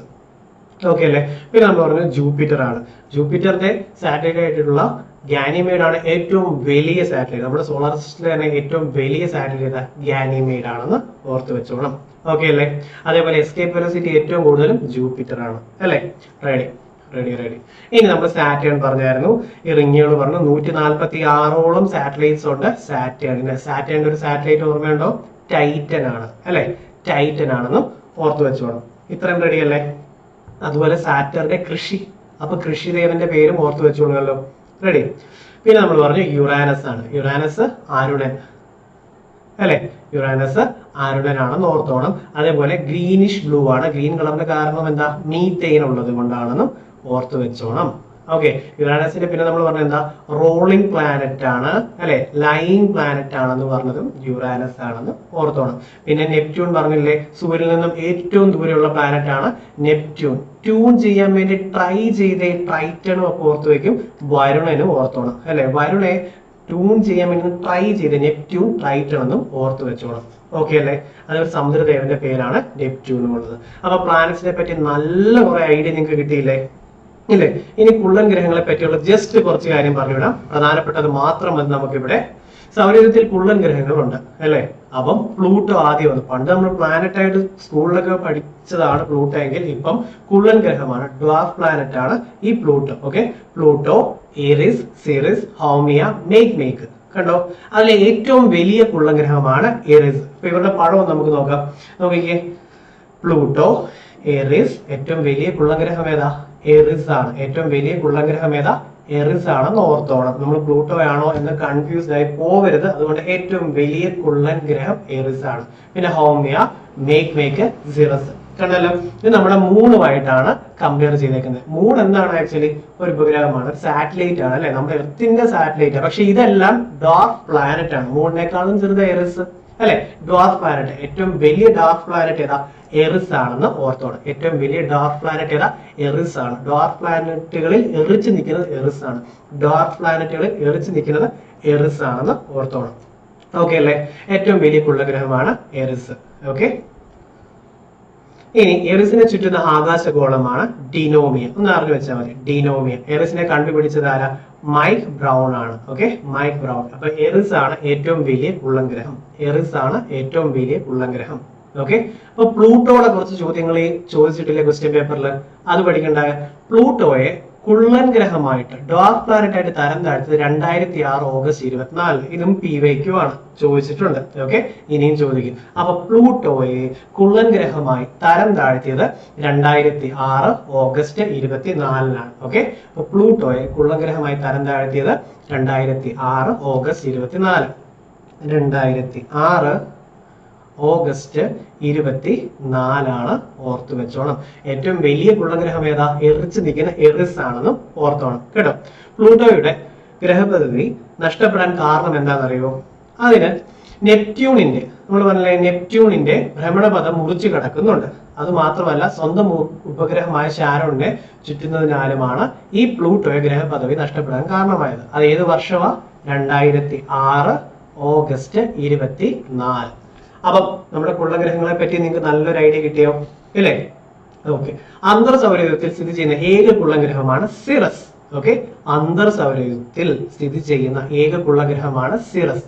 അപ്പം എറിസിനെ പറ്റി നമ്മൾ എന്താ പറയുന്നത്? എറിച്ച് നിൽക്കുന്ന കുള്ളഗ്രഹങ്ങൾ ഏറ്റവും വലുത് അല്ലെ. കുള്ളഗ്രഹങ്ങളിൽ ഏറ്റവും വലുത് എറിച്ച് നിൽക്കുന്ന എറിസ് ആണ്. അന്തർ സൗരയൂഥത്തിൽ സ്ഥിതി ചെയ്യുന്ന ഏക കുള്ളഗ്രഹം സിറസ് ആണ്. അപ്പൊ എറിസിനെയും സിറസിനെയും നിങ്ങൾ ഓർത്ത് വെച്ചോളൂല്ലോ അല്ലെ. ഓക്കെ. സിറസിനെ കണ്ടെത്തിയത് ഗിസിപ്പി പിയാസി. പ്രൊണൗൺസിയേഷൻ ഒരിക്കലും ശരിയാകാൻ ഒരു വഴിയില്ല, ഇത് വേറെ ഒരു പേരാണ്. അതുകൊണ്ട് തന്നെ പോട്ടെ. സിറസിനെ കുള്ളഗ്രഹമായി പ്രഖ്യാപിച്ചത് 2006 നമ്മുടെ പ്ലൂട്ടോയെ തരം താഴ്ത്തി അതേ വർഷം അല്ലെ, ഡാർക്ക് പ്ലാനറ്റ് ആയിട്ട് തരം താഴ്ത്തി അതേ വർഷം ഡീ പ്രൊമോഷൻ കൊടുത്തു. 2006 ഓഗസ്റ്റ് 24 പ്ലൂട്ടോയെ ഡാർക്ക് പ്ലാനറ്റ് ആയിട്ട് പ്രഖ്യാപിച്ചു. അപ്പൊ സിറസിനെ കുള്ളഗ്രഹമായി പ്രഖ്യാപിച്ച വർഷം ഏതാ? 2006. സിറസിന്റെ പ്രത്യേകത നമ്മൾ എന്താ പറഞ്ഞത്? അന്തർ സൗരയൂഥത്തിൽ സ്ഥിതി ചെയ്യുന്നു. അന്തർ സൗരയൂഥത്തിൽ സ്ഥിതി ചെയ്യുന്നു സിറസ്. എറിസ് ആണ് ഏറ്റവും വലിയ കുള്ളഗ്രഹം. അത്തരം കാര്യങ്ങൾ കിട്ടിയോ? ഇല്ലേ? ഓക്കെ. ഇനി ഇത് ചുമ്മാ ഒന്ന് ഓർത്ത് വെച്ചോ. ഈറോസ് എന്ന ക്ഷുദ്രഗ്രഹത്തിൽ ഇറങ്ങിയ ബഹിരാകാശ പേടകം എന്ന് ഓർത്തോടെ NEAR. Eros NEAR. Eros NEAR. Okay. Eros NEAR. Eros NEAR. ചുമ്മാ ഒന്ന് ഓർത്ത് വെച്ചാൽ മതിയത്. അപ്പോ കുറെ കാര്യങ്ങൾ നമുക്ക് കിട്ടിയില്ലേ? ഇനി നമുക്ക് കുറെ GK-കൾ നോക്കാം. അപ്പം ഇവിടെ നിന്നും ഈ ഭാഗത്ത് നിന്നും ചോദിച്ചിട്ടുള്ള GK-കൾ ഏതൊക്കെയാണെന്നും അതിന്റെ ആൻസേഴ്സ് നമുക്കൊന്ന് ഡിസ്കസ് ചെയ്തിട്ട് പോകാം. ഓക്കെ. അതേപോലെ അടുത്തിടയ്ക്ക് ചോദിച്ചിട്ടുള്ള ക്വസ്റ്റ്യൻസ് ചിലത് ആഡ് ചെയ്തിട്ടുണ്ട്. ഇനി നിങ്ങൾക്ക് ഇതേപോലത്തെ ടോപ്പിക്സുമായിട്ട് നമുക്ക് അടുത്തൊരു വീഡിയോയിലോട്ടൊക്കെ വരുമ്പോഴത്തേക്കും നിങ്ങൾക്ക് ഏതൊക്കെയാണ് വേണ്ടത് കമന്റ് ചെയ്യണം. വീഡിയോ ഇഷ്ടപ്പെട്ട ലൈക്ക് ചെയ്യണം. ഇത് നിങ്ങൾക്ക് പഠിക്കാൻ പറ്റി, അതായത് പാരന്റ്സ് ഒന്ന് പഠിച്ച് അടുത്ത വരുമ്പോൾ മറന്നു പോവുകയല്ലേ ചെയ്യുന്നത്. ഇത് നമ്മൾ ഒന്ന് പഠിച്ച് അടുത്തയിലോട്ട് പോകുമ്പോൾ റിവൈസ് ചെയ്ത് പോകണം. ഇടയ്ക്ക് ഞാൻ ചില തെറ്റ് പറ്റിച്ചാലേ ഉള്ളൂ. അപ്പോഴും റിവൈസ് ചെയ്ത് പോകുന്നതുകൊണ്ട് മാക്സിമം ഓർത്ത് വയ്ക്കാൻ പറ്റും. അങ്ങനെ നിങ്ങൾക്ക് യൂസ്ഫുൾ ആയി നിങ്ങളുടെ ഫ്രണ്ട്സിന് ഷെയർ ചെയ്ത് കൊടുക്കണം. ഇത് കണ്ടു നോക്കി പഠിക്കാൻ പറ്റും. ഇതേപോലെ നമുക്ക് അടുത്ത വീഡിയോസും ചെയ്യാം കേട്ടോ. കമന്റ് ചെയ്യാനും മറക്കരുത്. ഓക്കെ. അപ്പൊ നമുക്ക് കുറച്ച് ക്വസ്റ്റ്യൻസ് നോക്കിയാലോ. അപ്പൊ ചന്ദ്രനിൽ ആദ്യമായിട്ട് കാലുകുത്തിയ ആൾ ആരാണ്? ആദ്യമായിട്ട് കാലുകുത്തിയ ആൾ ആരാണ്? നീൽ ആംസ്ട്രോങ് ആണ് അല്ലെ. നീൽ ആംസ്ട്രോങ് ആണെന്ന് ഓർത്തോണം. മൈക്കിൾ കോളിൻസിന് ഇറങ്ങാൻ പറ്റിയോ? അറിയാമോ മൈക്കിൾ കോളിൻസ്? അപ്പം 3 പേരല്ലേ പോയത്? ആണല്ലോ. അപ്പം അതിലെ ഒരാൾ ഈ സ്പേസ് ഷിപ്പ് കൺട്രോൾ ചെയ്യുമായിരുന്നു അല്ലെ. സ്പേസ് ഷിപ്പ് കൺട്രോൾ ചെയ്യുമായിരുന്നു.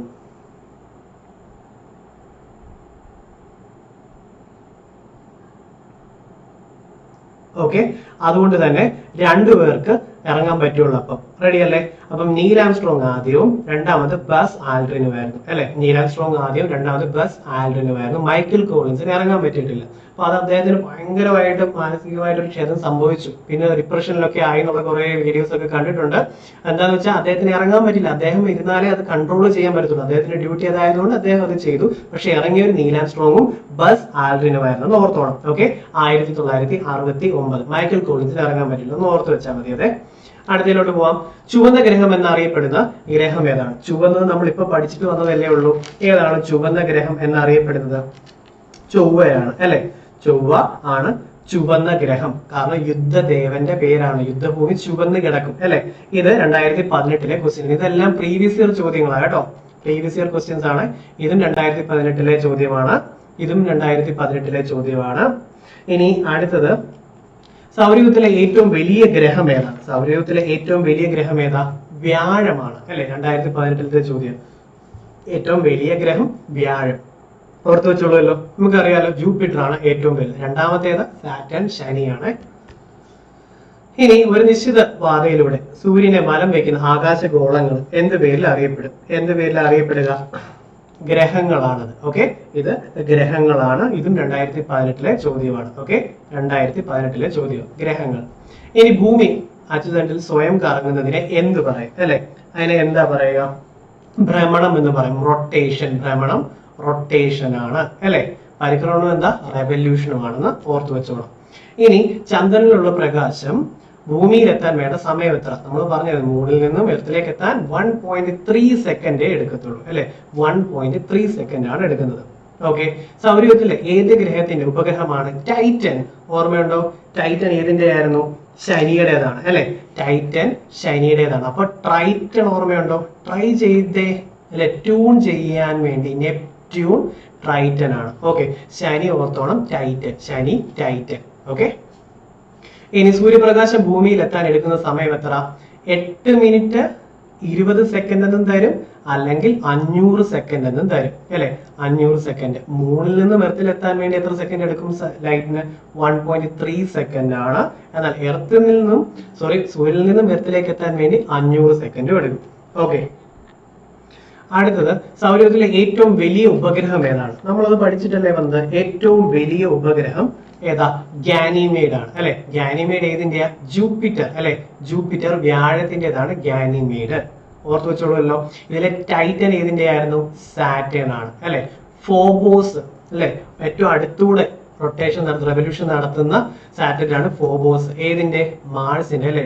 മാർ ഫോട്ടോ എടുക്കട്ടെ നമ്മൾ പറഞ്ഞിട്ടില്ലേ, അപ്പൊ മാഴ്സ് ഓർത്തോണം.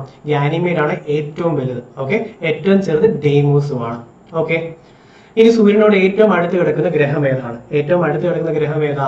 ബുധനാണ്, മെർക്കുറിയാണ്. ഏറ്റവും അടുത്ത് കിടക്കുന്നത് ബുധനാണെങ്കിൽ തന്നെ ഏറ്റവും ഹോട്ടസ്റ്റ് പ്ലാനറ്റ് എന്ന് പറയുന്നത് വീനസ് ആണ്. ഓക്കെ, ഏറ്റവും ഹോട്ടസ്റ്റ് പ്ലാനറ്റ് ഏതാ? വീനസ് ആണെന്ന് ഓർത്തോണം, ഇമ്പോർട്ടന്റ് ആണത്. ഓക്കെ, സൂര്യഗ്രഹണം ഉണ്ടാകുന്ന ദിവസം എന്താ പറയുക? ഏതാ? അമാവാസ്യ അല്ലെ. അമാവാസ്യ സിനിമയിലൊക്കെ നമ്മൾ ഇഷ്ടം പോലെ കണ്ടില്ലേ, സൂര്യഗ്രഹണം ഉണ്ടാകുന്ന ദിവസം ഏതാ? അമാവാസ്യയാണ്. റെഡി.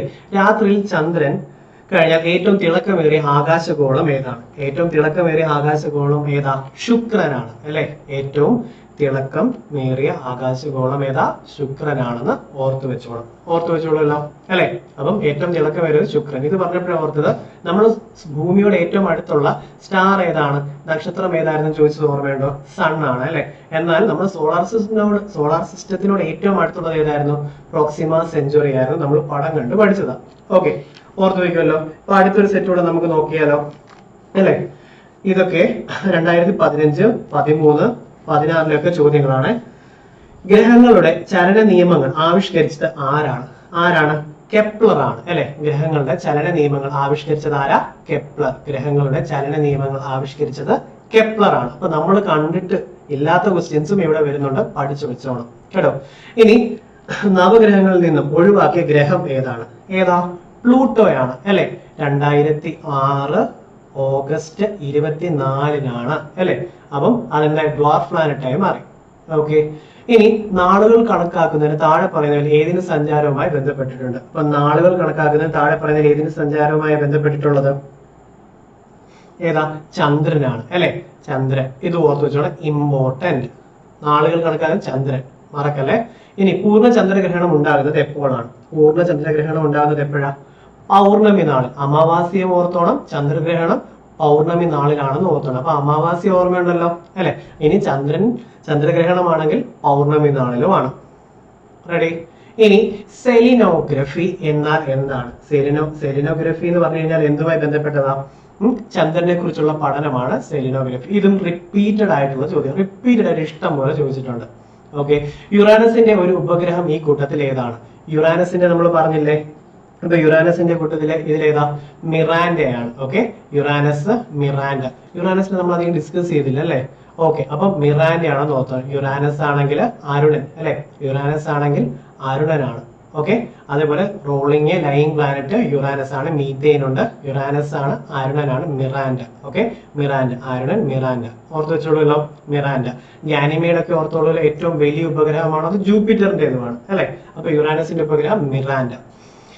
അടുത്തത് വലയങ്ങളുടെ തമ്പുരാൻ എന്ന് അറിയപ്പെടുന്നു റിങ്ങിനെയാണ് ഉദ്ദേശിച്ചിട്ടുള്ളത് ഇവിടെ. അതേതാ?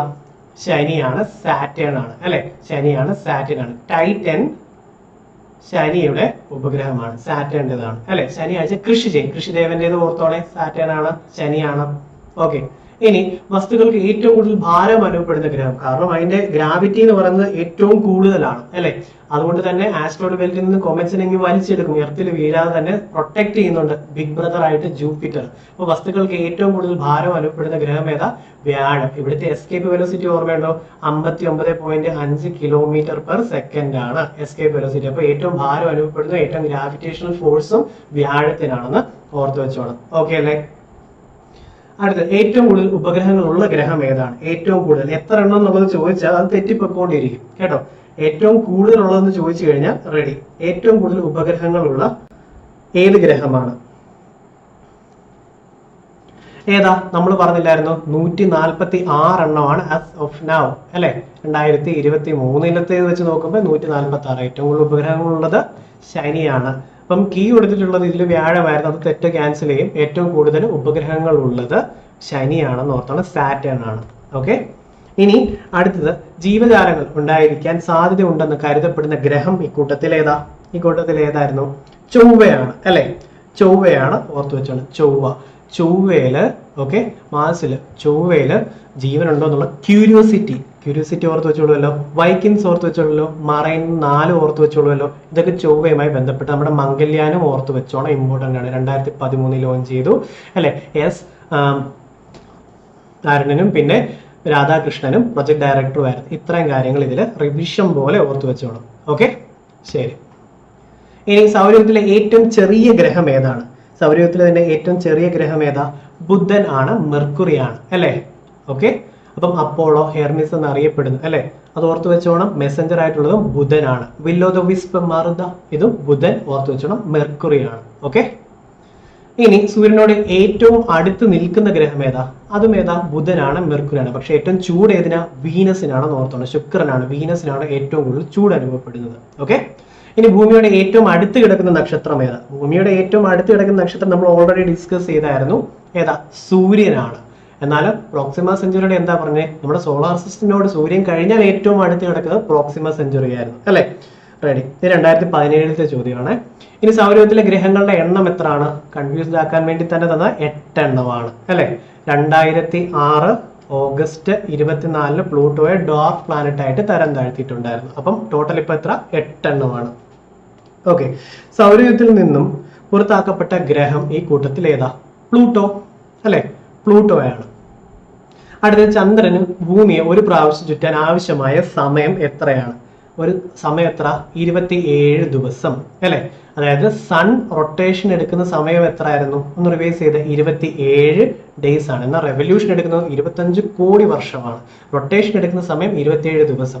ചന്ദ്രന് ഭൂമിയെ ഒരു പ്രാവശ്യം ചുറ്റാൻ ആവശ്യമായ സമയവും 27 ആണ്. ഓക്കെ, ചന്ദ്രന് ഭൂമിയെ ഒരു പ്രാവശ്യം ചുറ്റാൻ എടുക്കുന്നത് 27 ദിവസം. സണ്ണിനെ റൊട്ടേറ്റ് ചെയ്യാൻ എടുക്കുന്നത് 27 ദിവസമാണ്. ഓക്കെ, എന്നാൽ ചന്ദ്രൻ ഭൂമിയെ റെവല്യൂഷൻ ഒരു പ്രാവശ്യം ചുറ്റി വരാൻ എടുക്കുന്നത് 27 ദിവസം. സൂര്യൻ ഒരു തവണ കറങ്ങാൻ റൊട്ടേഷൻ എടുക്കുന്നത് 27 ദിവസമാണ്. ഒരു റിവിഷൻ പോലെ പറഞ്ഞതാണ്. ഓക്കെ, സൗരയൂഥത്തിലെ ഏറ്റവും വലിയ ഗ്രഹം ഏതാണ്? ഏറ്റവും വലിയ ഗ്രഹം ഏതാ? വ്യാഴമാണ്, ജൂപ്പിറ്റർ ആണ് അല്ലെ. വ്യാഴമാണ്, ജൂപ്പിറ്റർ ആണ്. ഇനി ഈ അടുത്തിടയ്ക്ക് ചോദിച്ചിട്ടുള്ള കുറച്ച് ക്വസ്റ്റ്യൻസ് പ്രധാനപ്പെട്ടതൊക്കെ തന്നിട്ടുണ്ട്, നിങ്ങൾക്ക് ആവശ്യം വരും. ഓക്കെ, അപ്പൊ പഠിക്കേണ്ടത് എവിടെ നിന്നാണ്, എന്തൊക്കെയാ ചോദിച്ചെന്നുള്ളതൊക്കെ ഒന്ന് കാണാമല്ലോ. സൂര്യനെ പറ്റിയുള്ള സൂക്ഷ്മ പഠനത്തിനായിട്ട് ഒരു സെക്കൻഡ്. ഓക്കെ, അപ്പം സൂക്ഷ്മ പഠനത്തിനായിട്ട് ISRO വികസിപ്പിച്ച പേടകം ഏതാ? ആദിത്യ 1 ആയിരുന്നു. അതിന്റെ പേരെന്താക്കി? ആദിത്യ L1 എന്നാക്കി അല്ലെ. ആദിത്യ L1 ആണ്, ഓർത്തു വെച്ചോണം. Okay, Aditya L1 very very important ആണ്. ചോദിക്കുന്നു പറഞ്ഞിരുന്നത് ഇവിടെ ചോദിച്ചിട്ടുണ്ട്, ഇനിയും ചോദിക്കുന്നത്. ഓക്കെ, അടുത്തത് നോക്കിക്കേ, ഇത് നമ്മുടെ ചന്ദ്രയാൻ 3 ലാൻഡറിന്റെ പേലോഡും റോവറിന്റെ പേലോഡുകളും പിന്നെ പ്രൊപ്പൽഷൻ മോഡ്യൂളിന്റെ പേലോഡുകളും തന്നിട്ടുള്ളത്. ഇപ്പൊ ഇത്രയും വലുത് എന്തിനാന്ന് ചോദിച്ചാല് ഒരു ക്വസ്റ്റ്യൻ ഇവിടെ വന്നിട്ടുണ്ട്. എന്താണെന്നറിയുമോ? ഒന്ന് നോക്കിക്കേ, ചന്ദ്രയാൻ 3 ഓക്കെ ലാൻഡറിലെ പേലോഡുകളിൽ ഉൾപ്പെടാത്തത് ഏത്? ലാൻഡറിന്റെ പേലോഡുകളിൽ ഉൾപ്പെടാത്തത് ഏത്? അപ്പൊ മനസ്സിലായല്ലോ, ഇത് പഠിക്കേണ്ടതാണ്, ഒഴിവാക്കേണ്ടതല്ല. അപ്പോ ഇവിടെ നമ്മൾ പറഞ്ഞു ലാൻഡറിന്റെ പേലോഡുകളാണ് ഇത്. രംഭ, CHASTE ഓക്കെ, പിന്നെ ILSA, ഇതൊക്കെയാണ് ലാൻഡറിലുള്ള പേലോഡുകൾ. രംഭ LP, ചാസ്റ്റി ഉണ്ട്, ILSA ഉണ്ട്. ഇതൊക്കെ ലാൻഡറിൽ വരുന്നതാണ്. റോവറിൽ വരുന്നതോ APXS, LIBS ഒക്കെ റോവറിൽ വരുന്നതാണ്. അപ്പൊ ചോദിച്ചത് കൊണ്ട് ഇത് നിങ്ങൾ ഓർത്ത് വെക്കണം. നമ്മുടെ മെയിൻ ഒരു മിഷൻ ആയതുകൊണ്ട് തന്നെ ഇത് ഉറപ്പായിട്ടും ചോദിക്കും. പ്രൊപ്പൽഷൻ മോഡ്യൂളിലുള്ള പേലോഡാണ് ഷേപ്പ് എന്നുള്ളത്. അപ്പൊ ഈ കൂട്ടത്തിൽ തരുമ്പോൾ ഓഡ് 1 ഏതാ? ചന്ദ്രയാൻ 3 ലാൻഡറിലെ പേലോഡുകൾ ഉൾപ്പെടാത്തത് ഏതെന്ന് ചോദിച്ചു കഴിഞ്ഞാൽ നമുക്കറിയാം ലാൻഡറിൽ വരുന്ന രംഭ, ചാസ്റ്റയും ILSAയും ഷേപ്പ് ഏതിനാ? പ്രൊപ്പൽഷൻ മോഡ്യൂളിലുള്ളതായിരുന്നു. അതുകൊണ്ടാണ് ഇതിൽ തെറ്റായിട്ടുള്ളത് അല്ലെങ്കിൽ ഉൾപ്പെടാത്ത ഷേപ്പ് ആയത്. Okay, ready. ഇനി 2024 നമ്മുടെ എക്സൈസ് ഇൻസ്പെക്ടറിൽ ചോദിച്ചൊരു ചോദ്യം, 2024 ഏറ്റവും ലേറ്റസ്റ്റ് ആയിട്ട് ചോദിച്ചിട്ടുള്ളത് എന്താണെന്ന് അറിയാം? കുറച്ച് സ്റ്റേറ്റ്മെന്റ് തന്നിട്ട് ശരിയായിട്ടുള്ളത് ഏത്? അതിൽ ചോദിച്ചിട്ടുണ്ട് സൗത്ത് പോളിൽ ലാൻഡ് ചെയ്തത് എത്രാമത്തെ രാജ്യമാണ്? ഇന്ത്യ സോഫ്റ്റ് ലാൻഡ് ചെയ്തത്. അതേപോലെ ചന്ദ്രനിൽ ലാൻഡ് ചെയ്തിട്ടുള്ള എത്രാമത്തെ രാജ്യമാണെന്നും ചോദിച്ചിട്ടുണ്ട്. രണ്ട് ചോദ്യമാണ്. ഇന്ത്യയുടെ 3ാമത്തെ ലൂണാർ മിഷനാണ് ചന്ദ്രയാൻ 3 അല്ലെ. ഓഗസ്റ്റ് 23, 2023 ബൈ ഹാർട്ട് ആക്കണം. വെരി വെരി ഇമ്പോർട്ടന്റ് ആണ്. ഈ ഭാഗത്തൊന്നും ഇത് ചോദിക്കും അല്ലെ. സോഫ്റ്റ് ലാൻഡിങ് സൗത്ത് പോളിൽ ചെയ്തിട്ടുണ്ട്. അത് ആദ്യത്തെ രാജ്യമാണ് ഇന്ത്യ. സൗത്ത് പോളിൽ സോഫ്റ്റ് ലാൻഡ് ചെയ്തിട്ടുള്ള ആദ്യത്തെ രാജ്യം ഇന്ത്യ അല്ലെ. എന്നാൽ India became the first nation to land on the moon south pole and 4ാമത്തെ, ഇതായിരുന്നു സ്റ്റേറ്റ്മെന്റ് തന്നത് 2024. 4ാമത്തേതായിരുന്നു. എത്രാമത്തെ രാജ്യമാണ് ഇന്ത്യ ഈ മൂണിൽ ലാൻഡ് ചെയ്തെന്ന് ചോദിച്ചു. ഏതൊക്കെയാ? റഷ്യ, US ആൻഡ് ചൈന കഴിഞ്ഞ് 4ാമത്തെ രാജ്യമാണ് ഈ നാച്ചുറൽ സാറ്റലൈറ്റിൽ ലാൻഡ് ചെയ്യാൻ പറ്റിയ രാജ്യമായിട്ട് പറയുന്നത്. സൗത്ത് പോളിൽ സോഫ്റ്റ് ലാൻഡ് ചെയ്ത ആദ്യത്തെ രാജ്യം ഇന്ത്യ. എന്നാൽ മൂണിൽ ലാൻഡ് ചെയ്ത എത്രാമത്തെ രാജ്യമാണ് ഇന്ത്യ എന്ന് ചോദിച്ചാൽ 4ാമത്തത്. റഷ്യ, US, ചൈന കഴിഞ്ഞതിന് ശേഷം. അപ്പം ഇതായിരുന്നു റീസെന്റ് ആയിട്ട് ചോദിച്ചത്. അപ്പോ ഇതേപോലത്തെ റീസെന്റ് ക്വസ്റ്റ്യൻ പേപ്പേഴ്സും കണ്ടന്റുകളും എല്ലാമായിട്ട് നമുക്ക് അടുത്ത ക്ലാസ്സുകളിൽ കാണാം. അപ്പൊ നമ്മുടെ ക്ലാസ് ഇഷ്ടപ്പെട്ടാൽ നിങ്ങൾ ലൈക്ക് ചെയ്യാൻ മറക്കല്ല. അതേപോലെ നിങ്ങൾക്ക് എന്തൊക്കെ ഇഷ്ടപ്പെട്ടു, ഇതിൽ എന്ത് മെത്തേഡ്സ് ആണ് കൂടുതൽ ഇഷ്ടപ്പെട്ടത്, എന്തൊക്കെ ഉൾപ്പെടുത്തിയാൽ നിങ്ങളെ കൂടെ ഇതിൽ ഇൻക്ലൂഡ് ചെയ്യിപ്പിക്കാൻ നിങ്ങൾക്ക് യൂസ്ഫുൾ ആകും എന്നും കമന്റ് ചെയ്യണം. കാരണം ഇതിൽ ഓരോ കമന്റ്സിലൂടെ നമ്മൾ പോകും. ഓക്കെ, അതൊന്നും മറക്കരുത്. നിങ്ങൾക്ക് ഇനി എന്തൊക്കെ ടോപ്പിക്സ് വേണം? ഇപ്പൊ നമ്മുടെ മാരത്തോണുകൾ ഒത്തിരി വരാൻ പോകുന്നുണ്ട്. നിങ്ങൾക്ക് ഈ വരുന്ന LDC, ഇനി വരുന്ന എക്സാമുകളൊക്കെ സൂപ്പർ ആയിട്ട് അച്ചീവ് ചെയ്ത് റിസൾട്ട് കിട്ടാൻ വേണ്ടി, ഇവിടെ നിന്ന് തന്നെ റിസൾട്ട് മാക്സിമം കിട്ടാൻ വേണ്ടി എല്ലാ GK-കളും റിവിഷനോട് കൂടി നിങ്ങൾക്ക് തരും കേട്ടോ. അപ്പൊ നിങ്ങൾക്ക് ആദ്യം വേണ്ടത് ഏതാണ് പ്രയോറിറ്റൈസ് ചെയ്യാൻ വേണ്ടി കമന്റ് ചെയ്യാൻ മറക്കരുത്. ഇനി ഈ കണ്ടന്റ്സുകളും ഡെയിലി പോളുകളായിട്ട്, ഡെയിലി ക്വിസും പോളും റിലേറ്റഡ് ക്വസ്റ്റ്യനും ഈ ഒരു എക്സാം കഴിഞ്ഞാൽ തൊട്ടടുത്ത ക്വസ്റ്റ്യനും റിലേറ്റഡ് എല്ലാം നമ്മുടെ ടെലിഗ്രാം ചാനലിൽ വരും. അതിൽ ലിങ്ക് ഡിസ്ക്രിപ്ഷൻ ബോക്സിൽ കൊടുത്തിട്ടുണ്ട്. ഇനി ടെലിഗ്രാം തപ്പുന്നവരുണ്ടെങ്കിൽ ഫാൽക്കൺ ഫ്രീ PSC എന്ന് തപ്പിയാൽ മതി. ഓക്കെ, ഫാൽക്കൺ ഫ്രീ PSC ഈ ടെലിഗ്രാം ചാനൽ ജോയിൻ ചെയ്ത് കഴിഞ്ഞാൽ നിങ്ങൾക്ക് ഈ കണ്ടന്റുകളും കിട്ടും. ഓക്കെ, അപ്പൊ നിങ്ങൾക്ക് കമന്റ് ചെയ്യാം എന്തൊക്കെ വേണം, എന്തൊക്കെയാ വേണ്ടത്, അതേപോലെ ഇന്ററാക്ട് ഒക്കെ ചെയ്യാനുള്ള അവസരവും അതിലുണ്ട്. ഓക്കെ, അപ്പോൾ വീഡിയോ ഒക്കെ ഇഷ്ടപ്പെട്ടു എന്ന് ഞാൻ വിശ്വസിക്കുന്നു. നമ്മുടെ ചാനലിന്റെ ഫസ്റ്റ് വീഡിയോ ആണിത്. അത് മാത്രമല്ല AI ഉപയോഗിച്ചിട്ടുള്ള ലേറ്റസ്റ്റ് ആയിട്ട് നിങ്ങൾക്ക് ഉപകാരമാകുമെന്ന് ഞാൻ വിശ്വസിക്കുന്നു. കുറെ കാര്യങ്ങൾ ഇതിൽ ഉൾപ്പെടുത്തിയിട്ടുണ്ട്. ഇനിയും നിങ്ങൾക്ക് ഇതേപോലെ അഡ്വാൻസ്ഡ് ആയിട്ടുള്ള എല്ലാ കാര്യങ്ങളും ഉൾപ്പെടുത്തി തന്നെ നമ്മൾ പഠിക്കുന്ന രീതി തന്നെ ഒരു ഗെയിം ചേഞ്ചർ ആയിട്ട് നമ്മുടെ ഈ ചാനൽ മാറ്റാൻ ഞാൻ നോക്കുക. നിങ്ങളും ഇഷ്ടപ്പെട്ടുണ്ടെങ്കിൽ നിങ്ങളുടെ കമന്റ്സും അഭിപ്രായങ്ങളും എല്ലാം പറയാം. ഓക്കെ, അപ്പോൾ നമുക്ക് അടുത്തൊരു വീഡിയോയിൽ കാണാം. ലൈവ് ഒക്കെ ഉള്ള സമയത്ത് ലൈവായിട്ട് വന്ന് കമന്റ് ചെയ്ത് ഇന്ററാക്ട് ചെയ്ത് പഠിക്കുകയും ചെയ്യണം. ഓക്കെ, അപ്പോൾ ബൈ ബൈ, നമുക്ക് അടുത്ത ക്ലാസ്സിൽ കാണാം. Thank you so much.